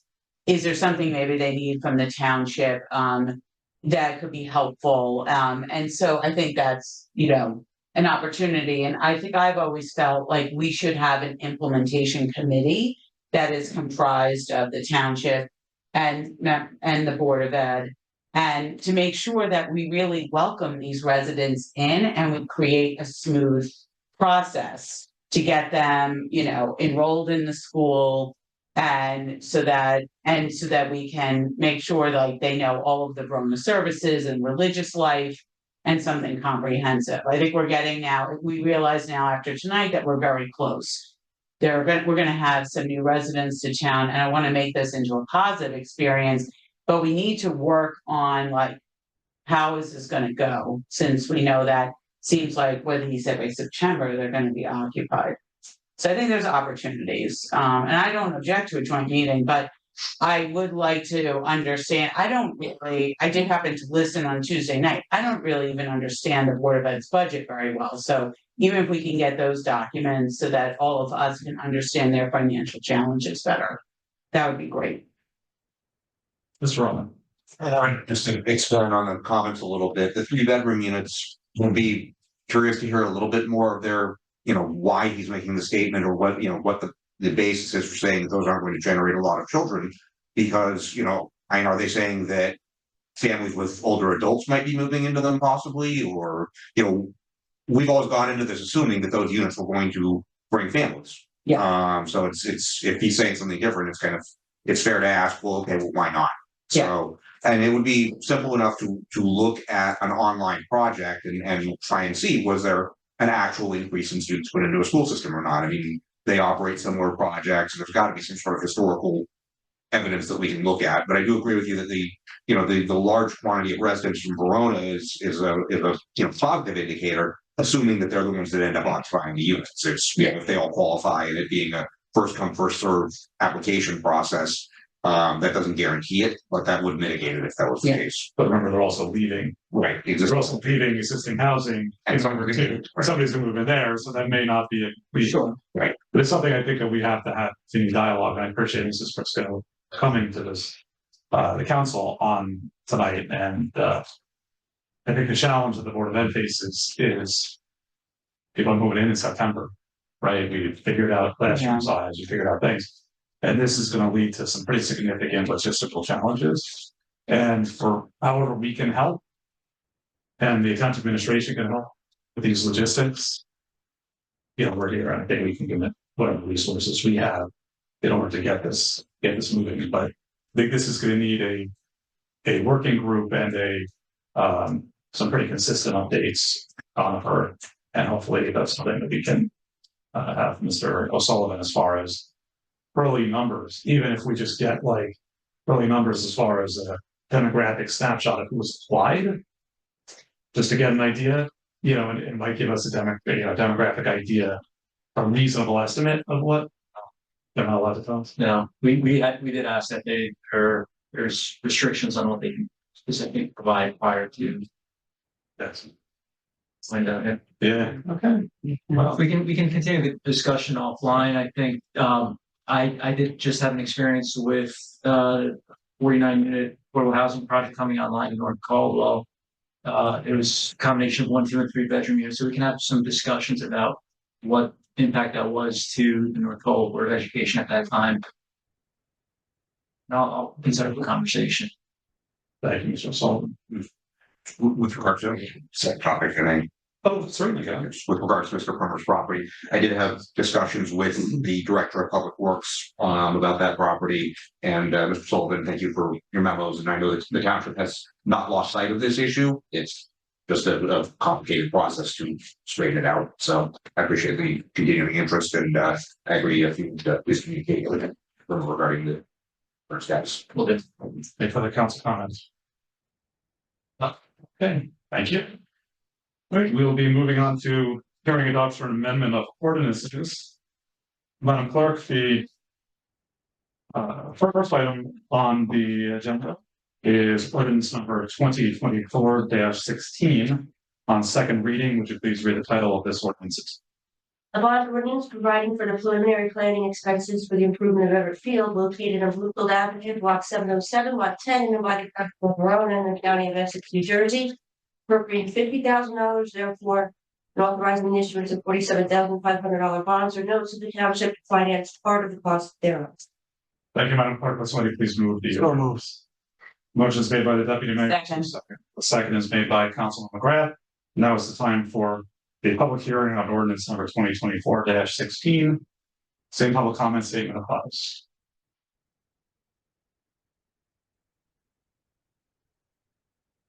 Seeing no public comment, I will close public comment on this item. Is there any council stuff? Yes, I was like to say, I want to thank the deputy manager. Obviously, when this was his first introduction, we weren't real clear on what the monies were being spent for. Within 12 hours of the last meeting, so I guess he woke up and got right to work. Thank you for the description of what these funds are being used for. I appreciate your timely response. Thank you, Deputy Mayor. Any other comments? Councilman? I just think it's so important to be working toward revitalizing this property. We did recently get an email from a gentleman just really discussing, the importance of Everett Field to his childhood recreational experience. And I do just think it's worthwhile to always be investing in our recreation facilities because they are such an integral part of why people move to this town and how they experience our community. And Everett Field being on Bluefield Avenue, it's a tremendous asset to our community. So thank you so much. Madam Clerk, please call the roll. Councilwoman Holland, Yes. Councilwoman McGrath. Yes. Councilman Roman, Yes. Deputy Mayor McAvoy, Yes. Mayor Tim Morrow. Yes. Mayor ordinance 2024-16 passes 5-0, will be published according to law. Thank you, Madam Clerk. The next ordinance on the agenda is ordinance number 2024-17 on second reading. Madam Clerk, would you please read the title of this ordinance? To amend chapter 565, schedule of fees of the township code by creating section 9 zoning fees. Thank you, Madam Clerk. Would somebody please move the ordinance? So moved. Motion is made by Councilwoman Holland. Is there a second? Second. Second is made by Councilwoman McGrath. Now it's time for public comment on ordinance number 2024-17, the same public comment stating apply.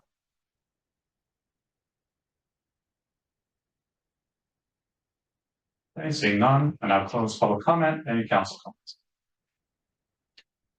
Councilman McGrath. I will just say that I'm really happy that we are finally getting to the point where we're looking at our zoning fees bit by bit. It's important to collect these small and reasonable fees where we can, because we have a lot of staff that time being spent in particular and zoning. So I'm really, these are all very reasonable, and considering the size of the projects that a lot of people are doing, this is a small drop in the bucket. And I think it's really, this is going to help long term so that we can continue to mitigate tax increases. We have to increase our fees at the same time that we look toward keeping that tax rate low. They go hand in hand. So I'm very excited to support this ordinance. Thank you.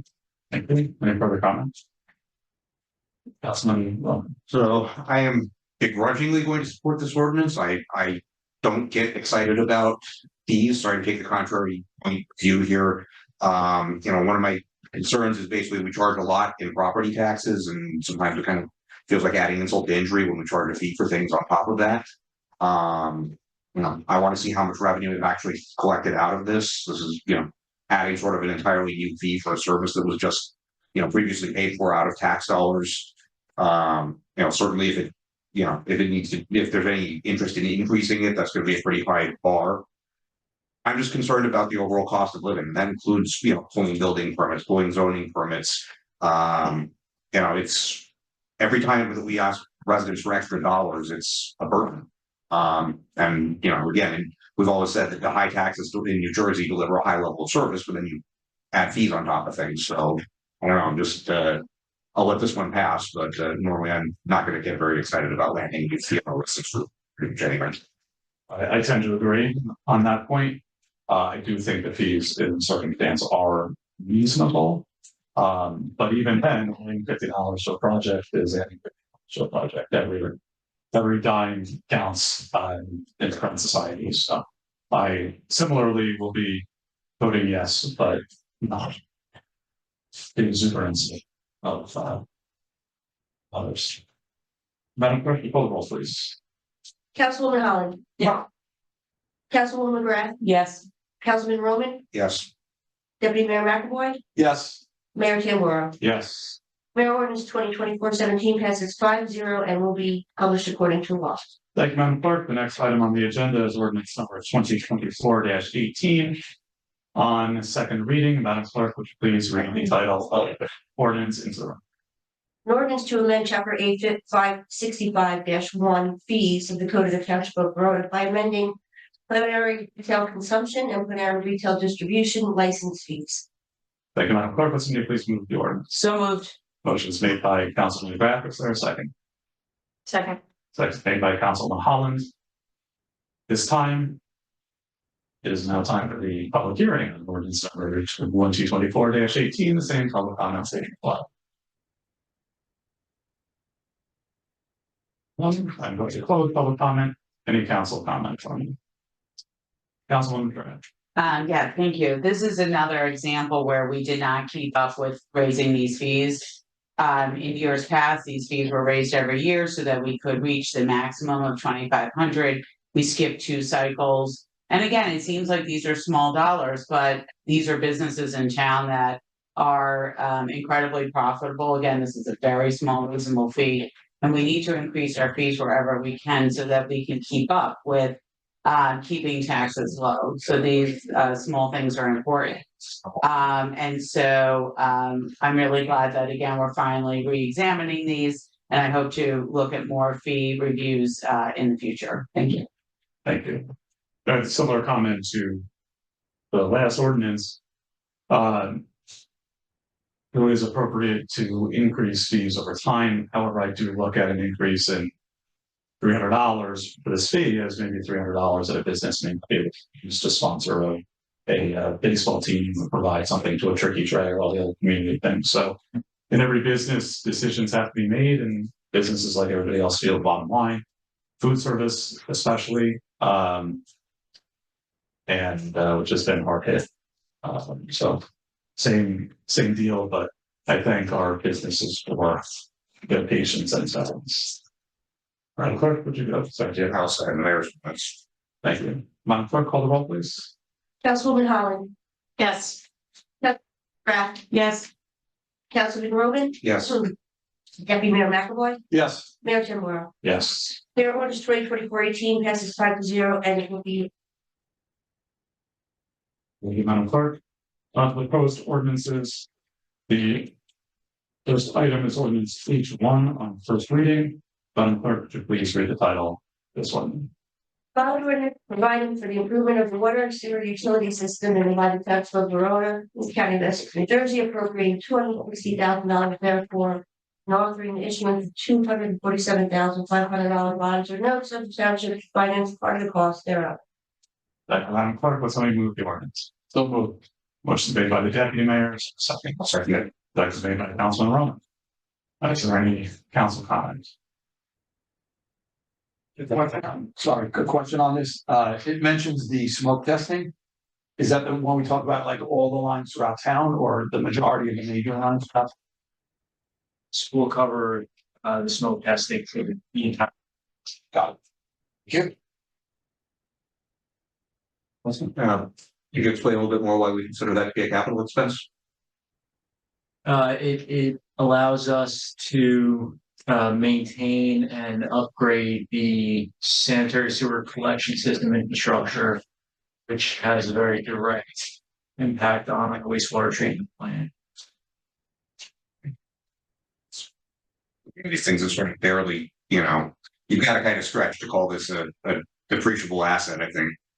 But I mean, the piping repair certainly, but It does meet the state definition for bondable things, but I do agree that whenever we bond for something, we're borrowing money to pay, right? So this project has higher costs due to that borrowing cost. But obviously trying to find the same amount of money in the operating budget is a challenge, so we kind of, right. yeah, so yeah, really no other choice. Madam Clerk, call the roll, please.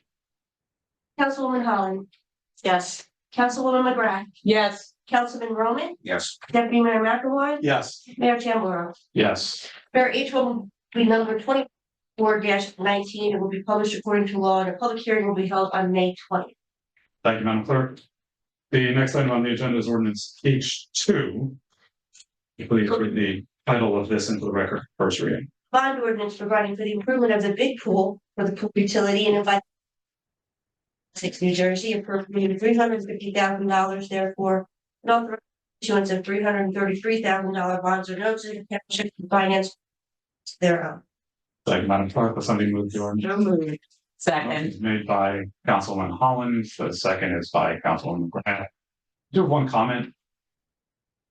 I believe that we had originally spoken about this being a next year project, a 2025 project.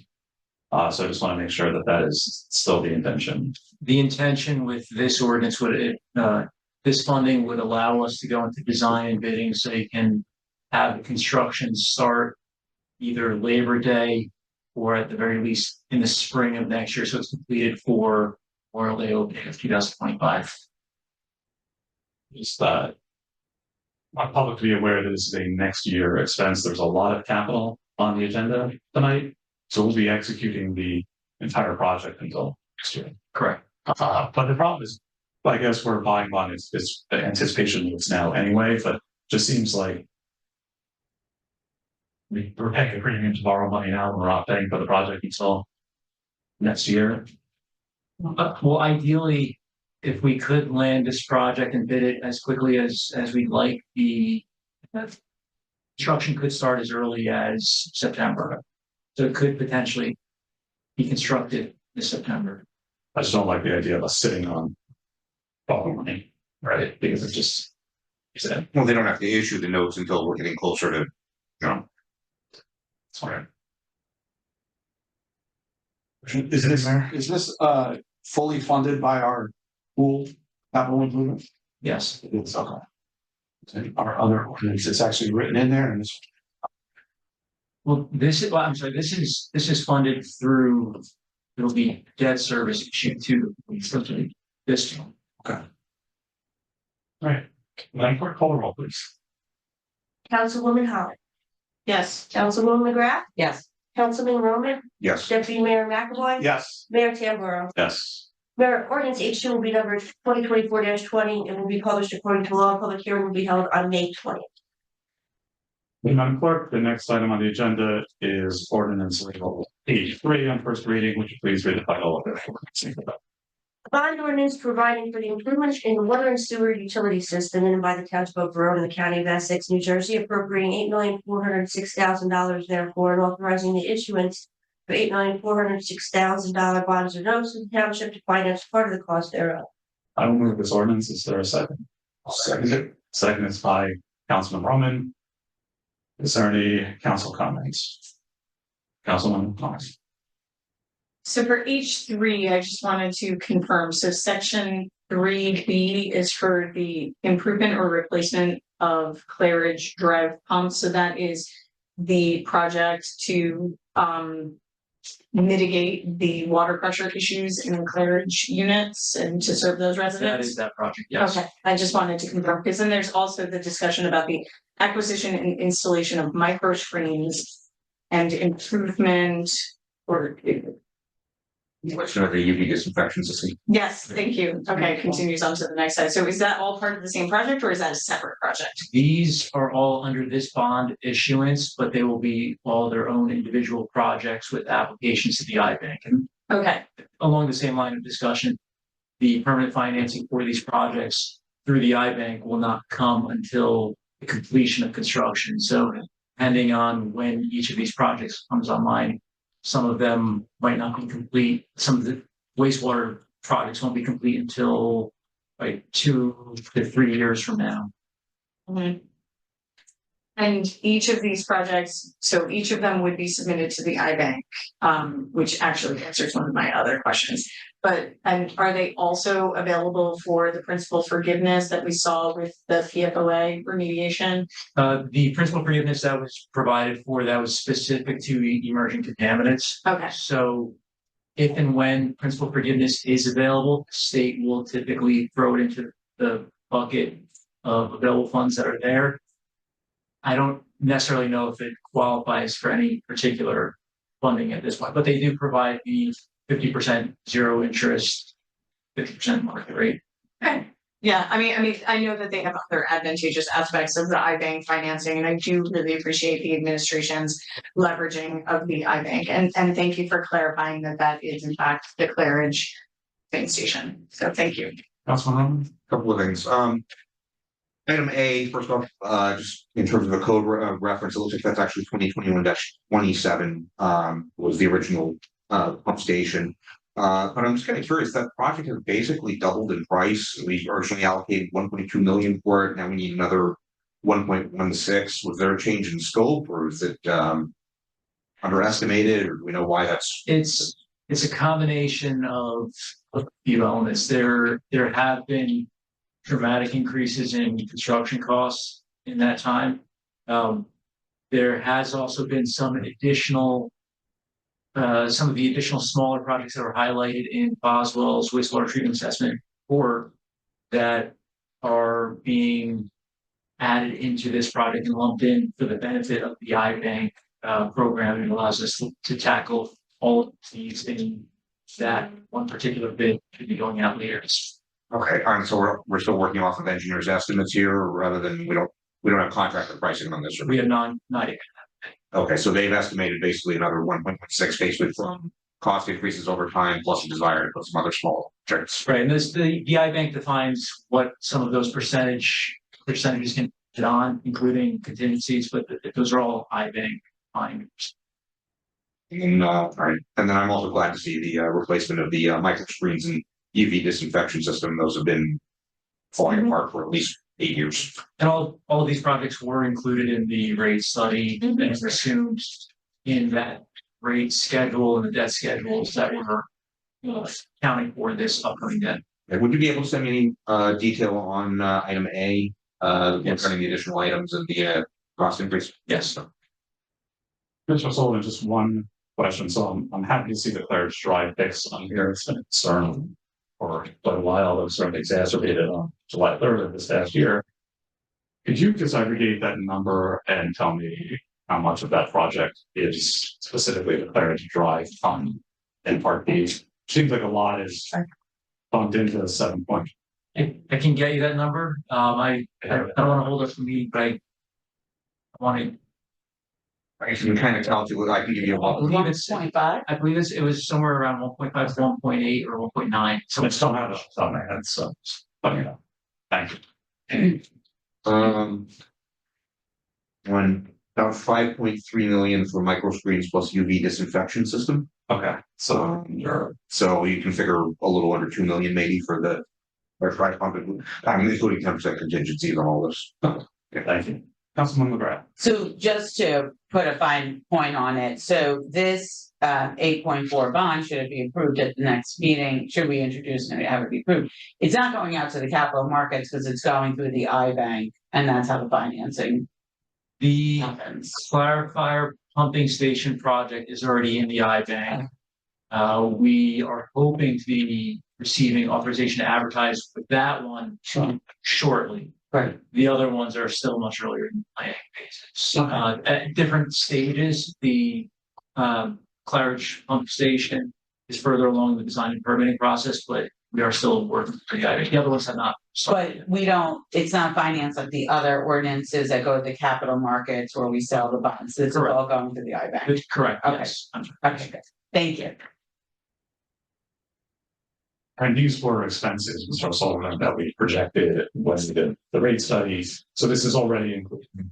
The water and sewer. Correct.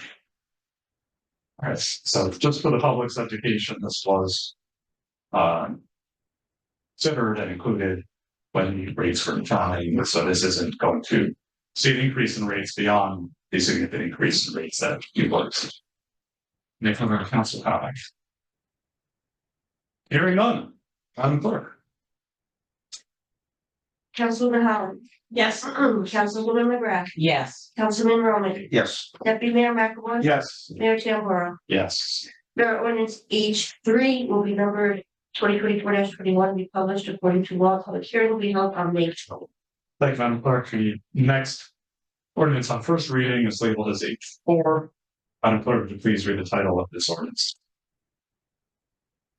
A bond ordinance providing for various capital improvements in and by the Township of Verona, County of Essex, New Jersey, appropriating $3,110,000, therefore, and including a $75,000 recreation grant expected to be received, and authorizing the issuance of $2,978,725 bonds or notes of the township to finance part of the cost thereof. Thank you, Madam Clerk. If somebody please move the ordinance. So moved. Motion is made by Councilman McGrath. Is there a second? I'll second it. Yes. I just have a couple comments. I appreciate the administration and department heads narrowing down the project scope this year. There were a lot of asks in the capital process. And I think we had some pretty substantive conversations with our department directors as far as what we need to do this year, what the priorities were, what we can fund. So a great example of that is the salt dome. There's a lot coming from Public Works. Public Works identified their priority as the salt dome. The salt dome is being funded, but they asked for much more than this. We push that on.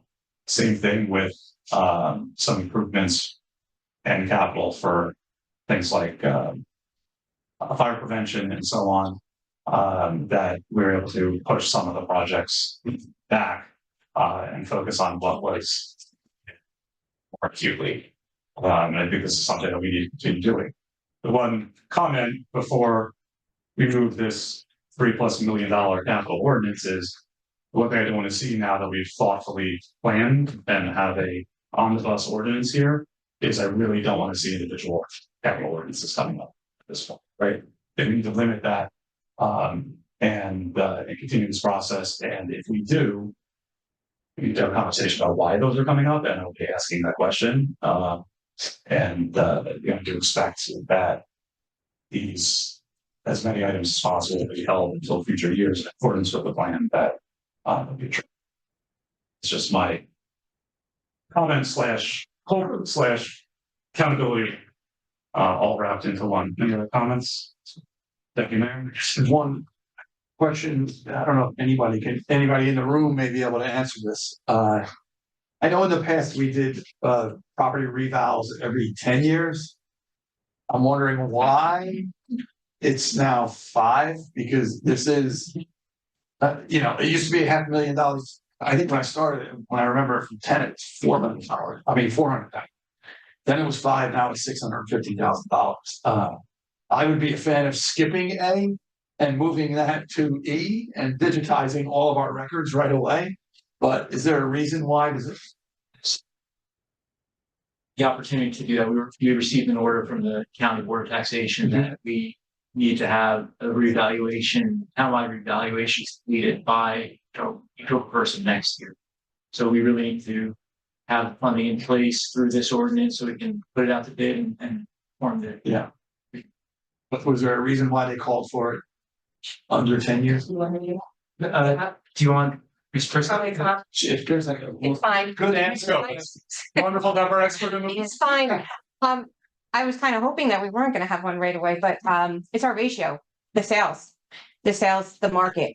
So our ratio is low. So they ordered for it to go into effect in 2026. So the work will be done all of possibly the end of 2024, all of 2025 to go on the records for 2026. So yes, and the number is larger. The estimate is because everything is just so much more expensive. So, but yeah, so that's why our ratio is just low and it keeps dropping because the sales are so high. So This is what you, Mr. Labrizzi, become the most popular people in town. Thank you for your answer. And wearing your different hat. Councilwoman Grau. Mr. O'Sullivan, even though we may move forward with bonding or things, that doesn't stop us from applying for grants. I'm thinking in particular on some of the fire equipment. Are we looking for grant opportunities to offset those costs? We do cycle through Millennium. All department heads are directed to continuously look through to see if there's opportunities that are available. We've used Millennium to apply for probably close to a dozen or so sizable grants already this year. So we are continuing that process. Okay, great. Thank you.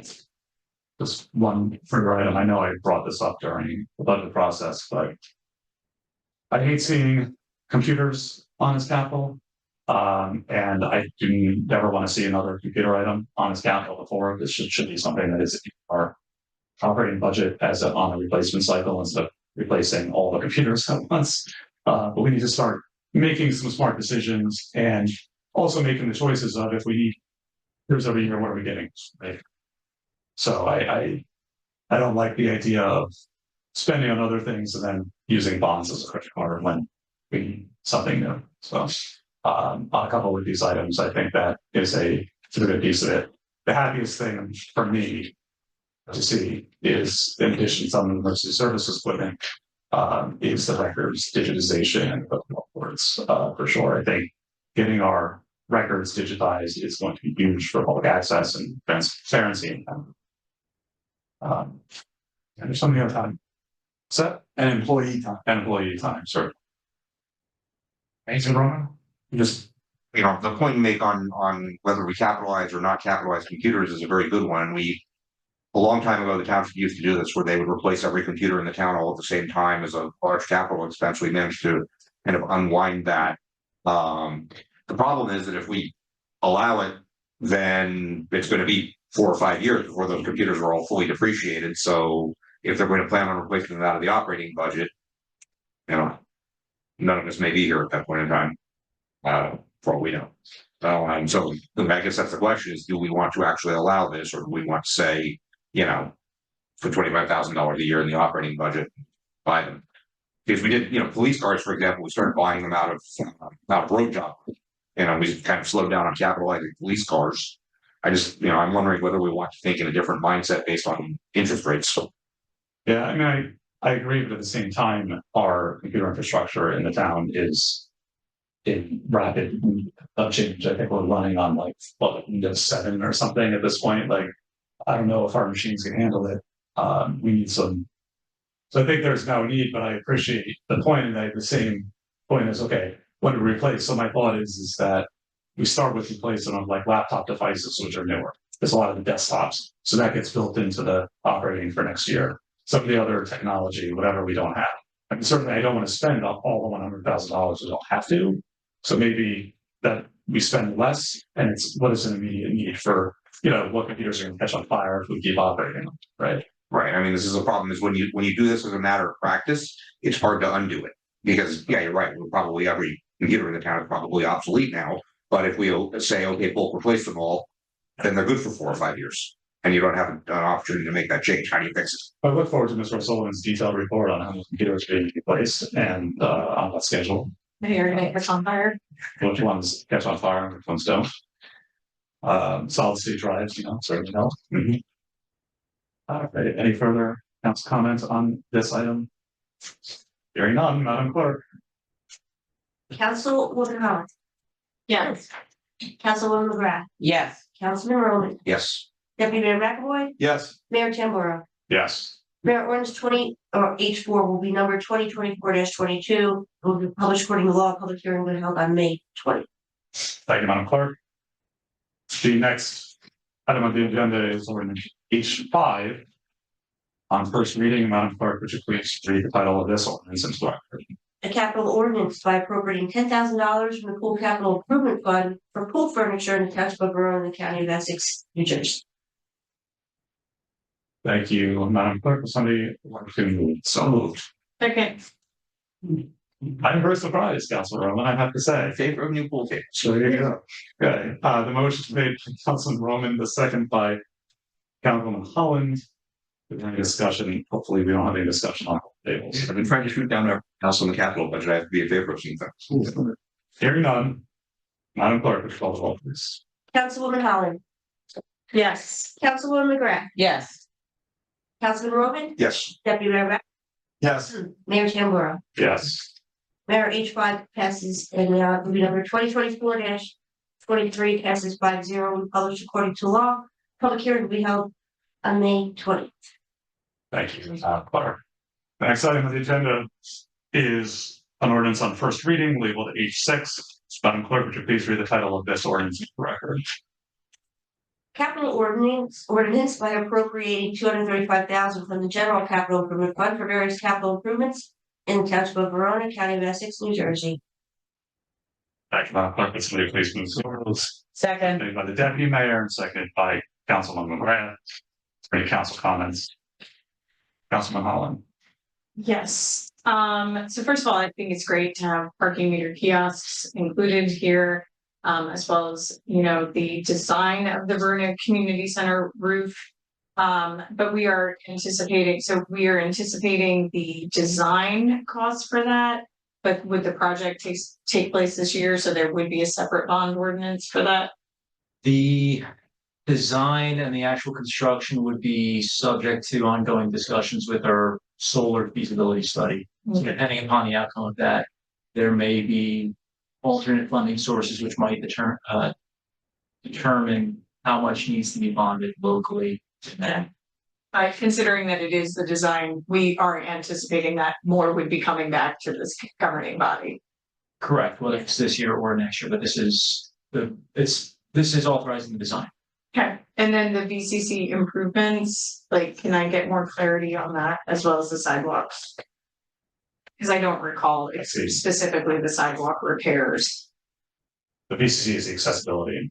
Is that what it is? There are accessibility improvements. There are some other just miscellaneous upkeep improvements that buildings and grounds need to undertake at the center. Is the accessibility. Primarily the accessibility, and is that the same for the sidewalk repairs?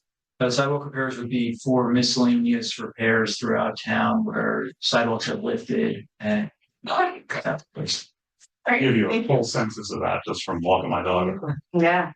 Any other comments on Councilman McGrath? Yes, the sidewalk repairs are generally caused due to shade trees. Yes. In the past, though, we were clear that shade tree replacement was part of that, because we actually have to pay for the trees to replace. Right. So there are instances where it is related directly from shade trees. There are other instances where sidewalks are damaged and they're just falling apart. So this is separate from the tree related sidewalk. Okay. One question I have is, where did we allocate capital to improve the audio and camera situation in this room? That is another project. We have an open negotiation. Comcast is looking to renew their franchise deal. So that's still, we're waiting to see how that goes before we begin. Okay, the Colonel's, how much the local allocation should be. The Colonel's working on it. Correct. Yeah. Okay, thank you. That is from the public knowledge. Colonel Lupo. Peter Lupo, our telecommunications consultant. Yes. Deputy Mayor. I'm gonna pick one of the two remaining items on this. I'm shooting his head, you go through the whole thing. I'm not gonna ask about clerk license software, but what garage roof are we designing?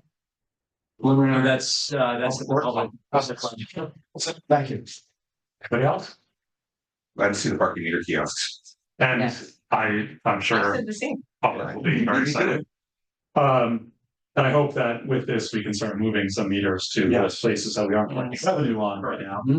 Which is one of them I parked in today. On Weaver Avenue. I still just, put a couple quarters on the pole there. I did not, so thank you for. You can always Be honest. park. Not without a label that tells me what zone. All right, Madam Clerk, to call the roll, please. Councilwoman Holland, Yes. Councilwoman McGrath, Yes. Councilman Roman, Yes. Mayor McAvoy, Yes. Mayor Tamburro. Yes. Mayor H6 will be number 2024-24, be published according to law, hearing will be held on May 20.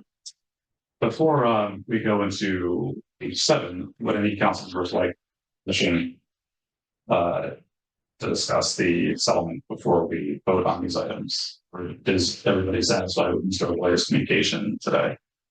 Speak now or for a couple of days. Okay, no closed session necessary. Madam Clerk, the next item on the agenda is ordinance labeled H7 on first reading, which please read the title of this ordinance.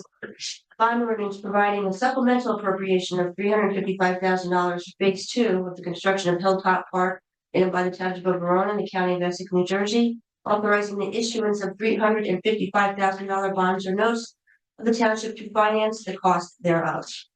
Thank you. Would somebody like to move this ordinance? So moved. Thank you, Deputy Mayor. Is there a second?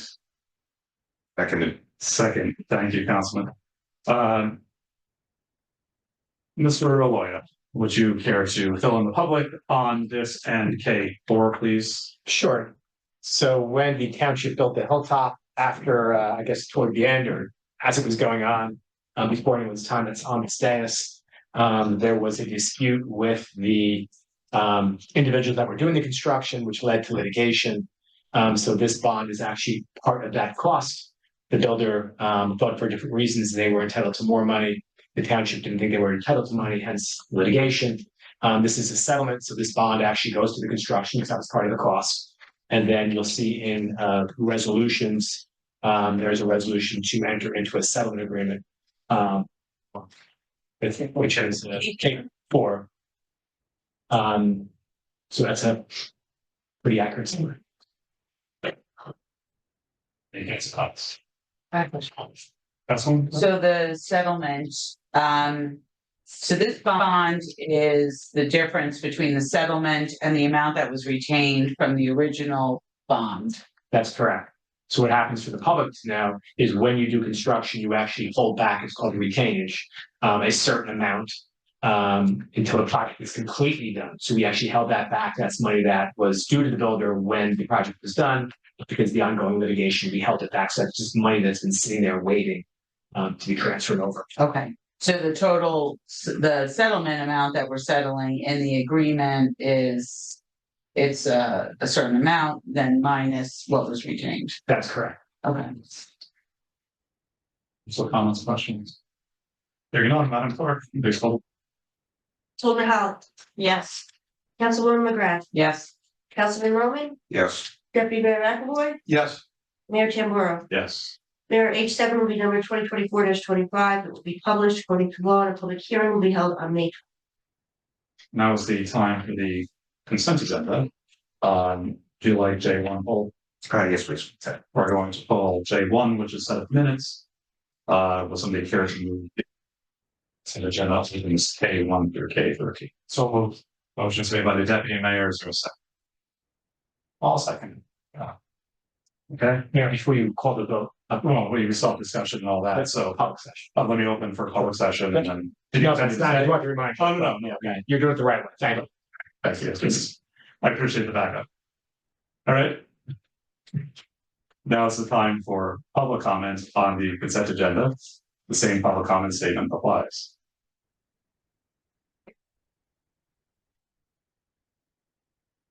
Hearing no public comments, I'd like to now close public comment on this. I have a couple items that I would like the administration to address. The primary one is K12. If Mr. Aloya, the administration could provide some background on this, there's been certainly some interest in this for sure. However,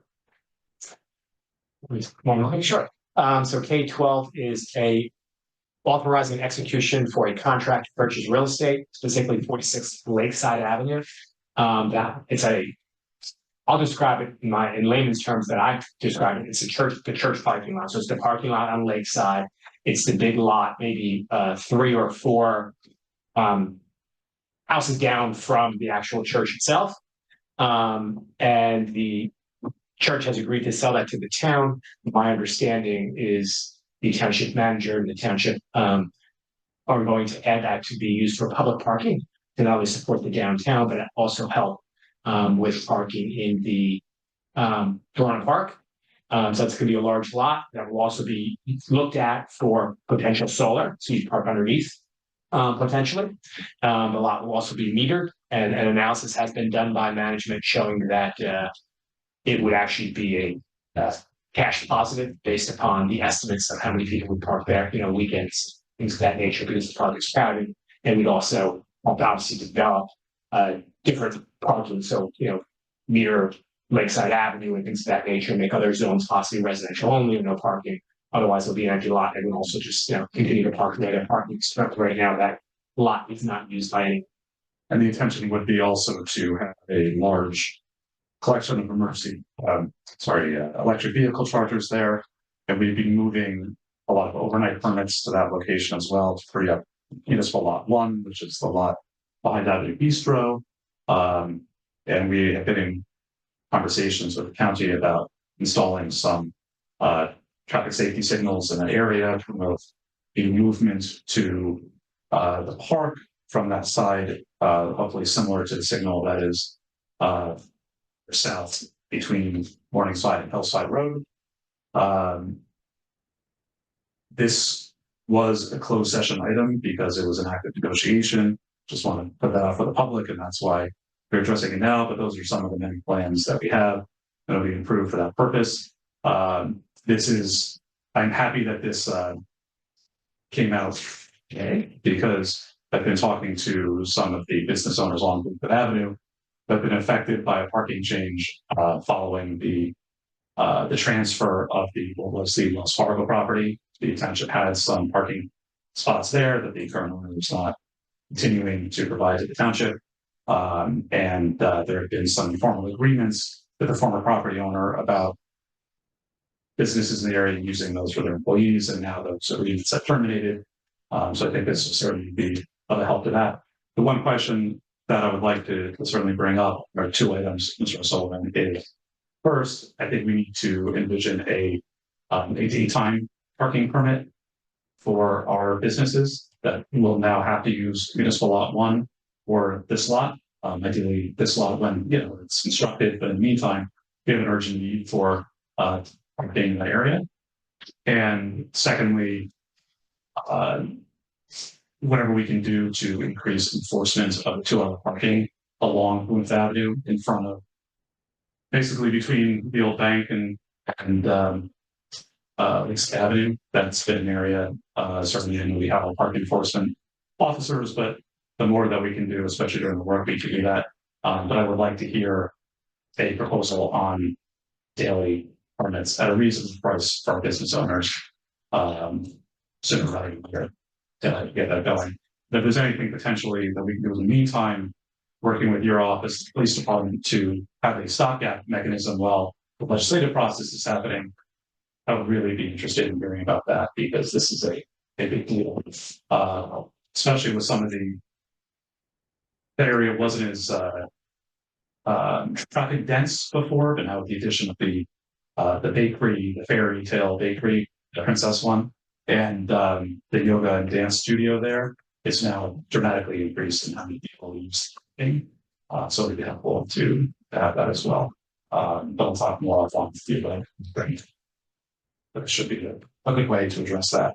I did also indicate to the people I spoke to kind of unofficially appointed representative of businesses, but I did suggest they join the Chamber of Commerce and advocate through the Chamber of Commerce as well, and maybe we'll get some new chamber members. Yes, Councilman.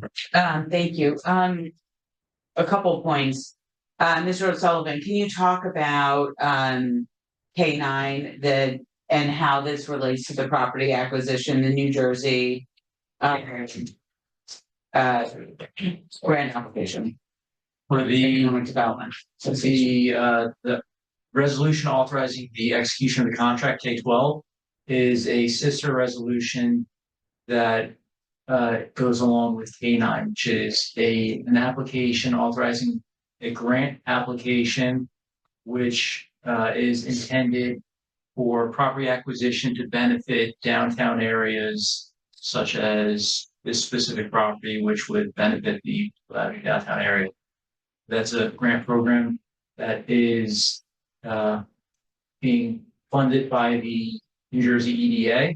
It's a pilot grant this year, but I do think that this property checks off almost all the boxes for what the program is intended to fund. So we will be submitting an application with this resolution, with this contract as well. One of the requirements for that grant application is a path of acquisition, which is this the sister resolution K-12 that allows us. And I think it's worth noting that, some of the renovations that we want to make to that lot, in particular, putting in the high-speed chargers are gonna cost, money. And so if we get this grant, that helps to offset, the renovation of the lot, it needs to be improved. And then, those additions that we want to make. I do want to make a point of order. I am very surprised that this acquisition was included in consent agenda. It's been our process in the past that we would talk about something as significant as property acquisition as either part of new business or part of the manager's report. I would like to reopen public comment because we didn't explain any of this before, the public had a chance to, the public hasn't had a chance to comment on this. And typically, property acquisition does generate a lot of interest, and I know we have a lot of people online. So if possible, Mayor, I would like to reopen public comment, but before that, I do just want to add one small comment. I do appreciate the administration relooking at the Cougar Aquatic Swim Team contract, and again, we've done a lot with our pool utility, and I think there was an appropriate increase there. So I just say thank you for that. Thank you, Deputy Mayor. I was gonna ask for a little bit of an explanation on K5 and that new contract, because we had a resident that reached out to at least myself about the fees that were being charged to the nonprofits versus this swim team. But did we contact and give an explanation to that resident was given an explanation, and there were also the explanation included the fact that the Cougar contract was increased proportionally the same percentage amount. Actions were great. Thank you. Okay, I'm happy to open for public comment again, just for the public's sake. We would have to pass a bond ordinance to approve this property, unless there's another opportunity for public comment for the bond ordinance process. But I'm always happy for public comment, and at this time, I will open for public comment on any of the consent agenda items again. So public comment statement applies. Seeing none, I will close public comment. Madam Clerk, call the roll, please. All right, let's clarify, we're splitting them. Yes, this is K1 through K13. Okay. Understood. Councilwoman Holland, Yes. Councilwoman McGrath, Yes. Councilman Roman, Yes. Deputy Mayor McAvoy, yes. Mayor Tamboro. Yes. Mayor K1 through K13 will be numbered 75 through and including 87. Thank you, Madam Clerk. I'm going to move item J1, which is the April 8th, 2024 minutes. Is there a second? Second. Second. The second is by Councilman McGrath. This time I'll open for public comments on J1. If anybody would like to comment about the minutes. Hearing none, I will close public comment. Mayor, I'd like to note that I will be not voting on this as I was not. Thank you. Madam Clerk, call the roll, please. Councilwoman Holland, Yes. Councilwoman McGrath, Yes. Deputy Mayor McAvoy, Yes. Mayor Tamboro. Yes. Mayor J. One, the minutes passes or are approved at 4-0, one recusal. Thank you, Madam Clerk. We do not have any licenses or permits, nor do we have an addendum this evening, is there any items for since before the council? Very good.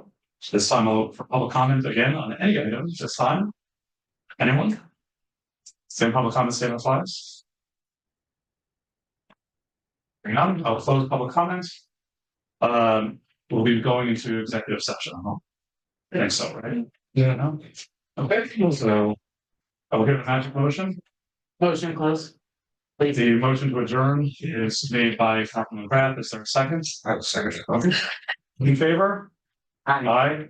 Anybody opposed is welcome to stay here. We'll see you in 2 weeks. Thank you, everyone.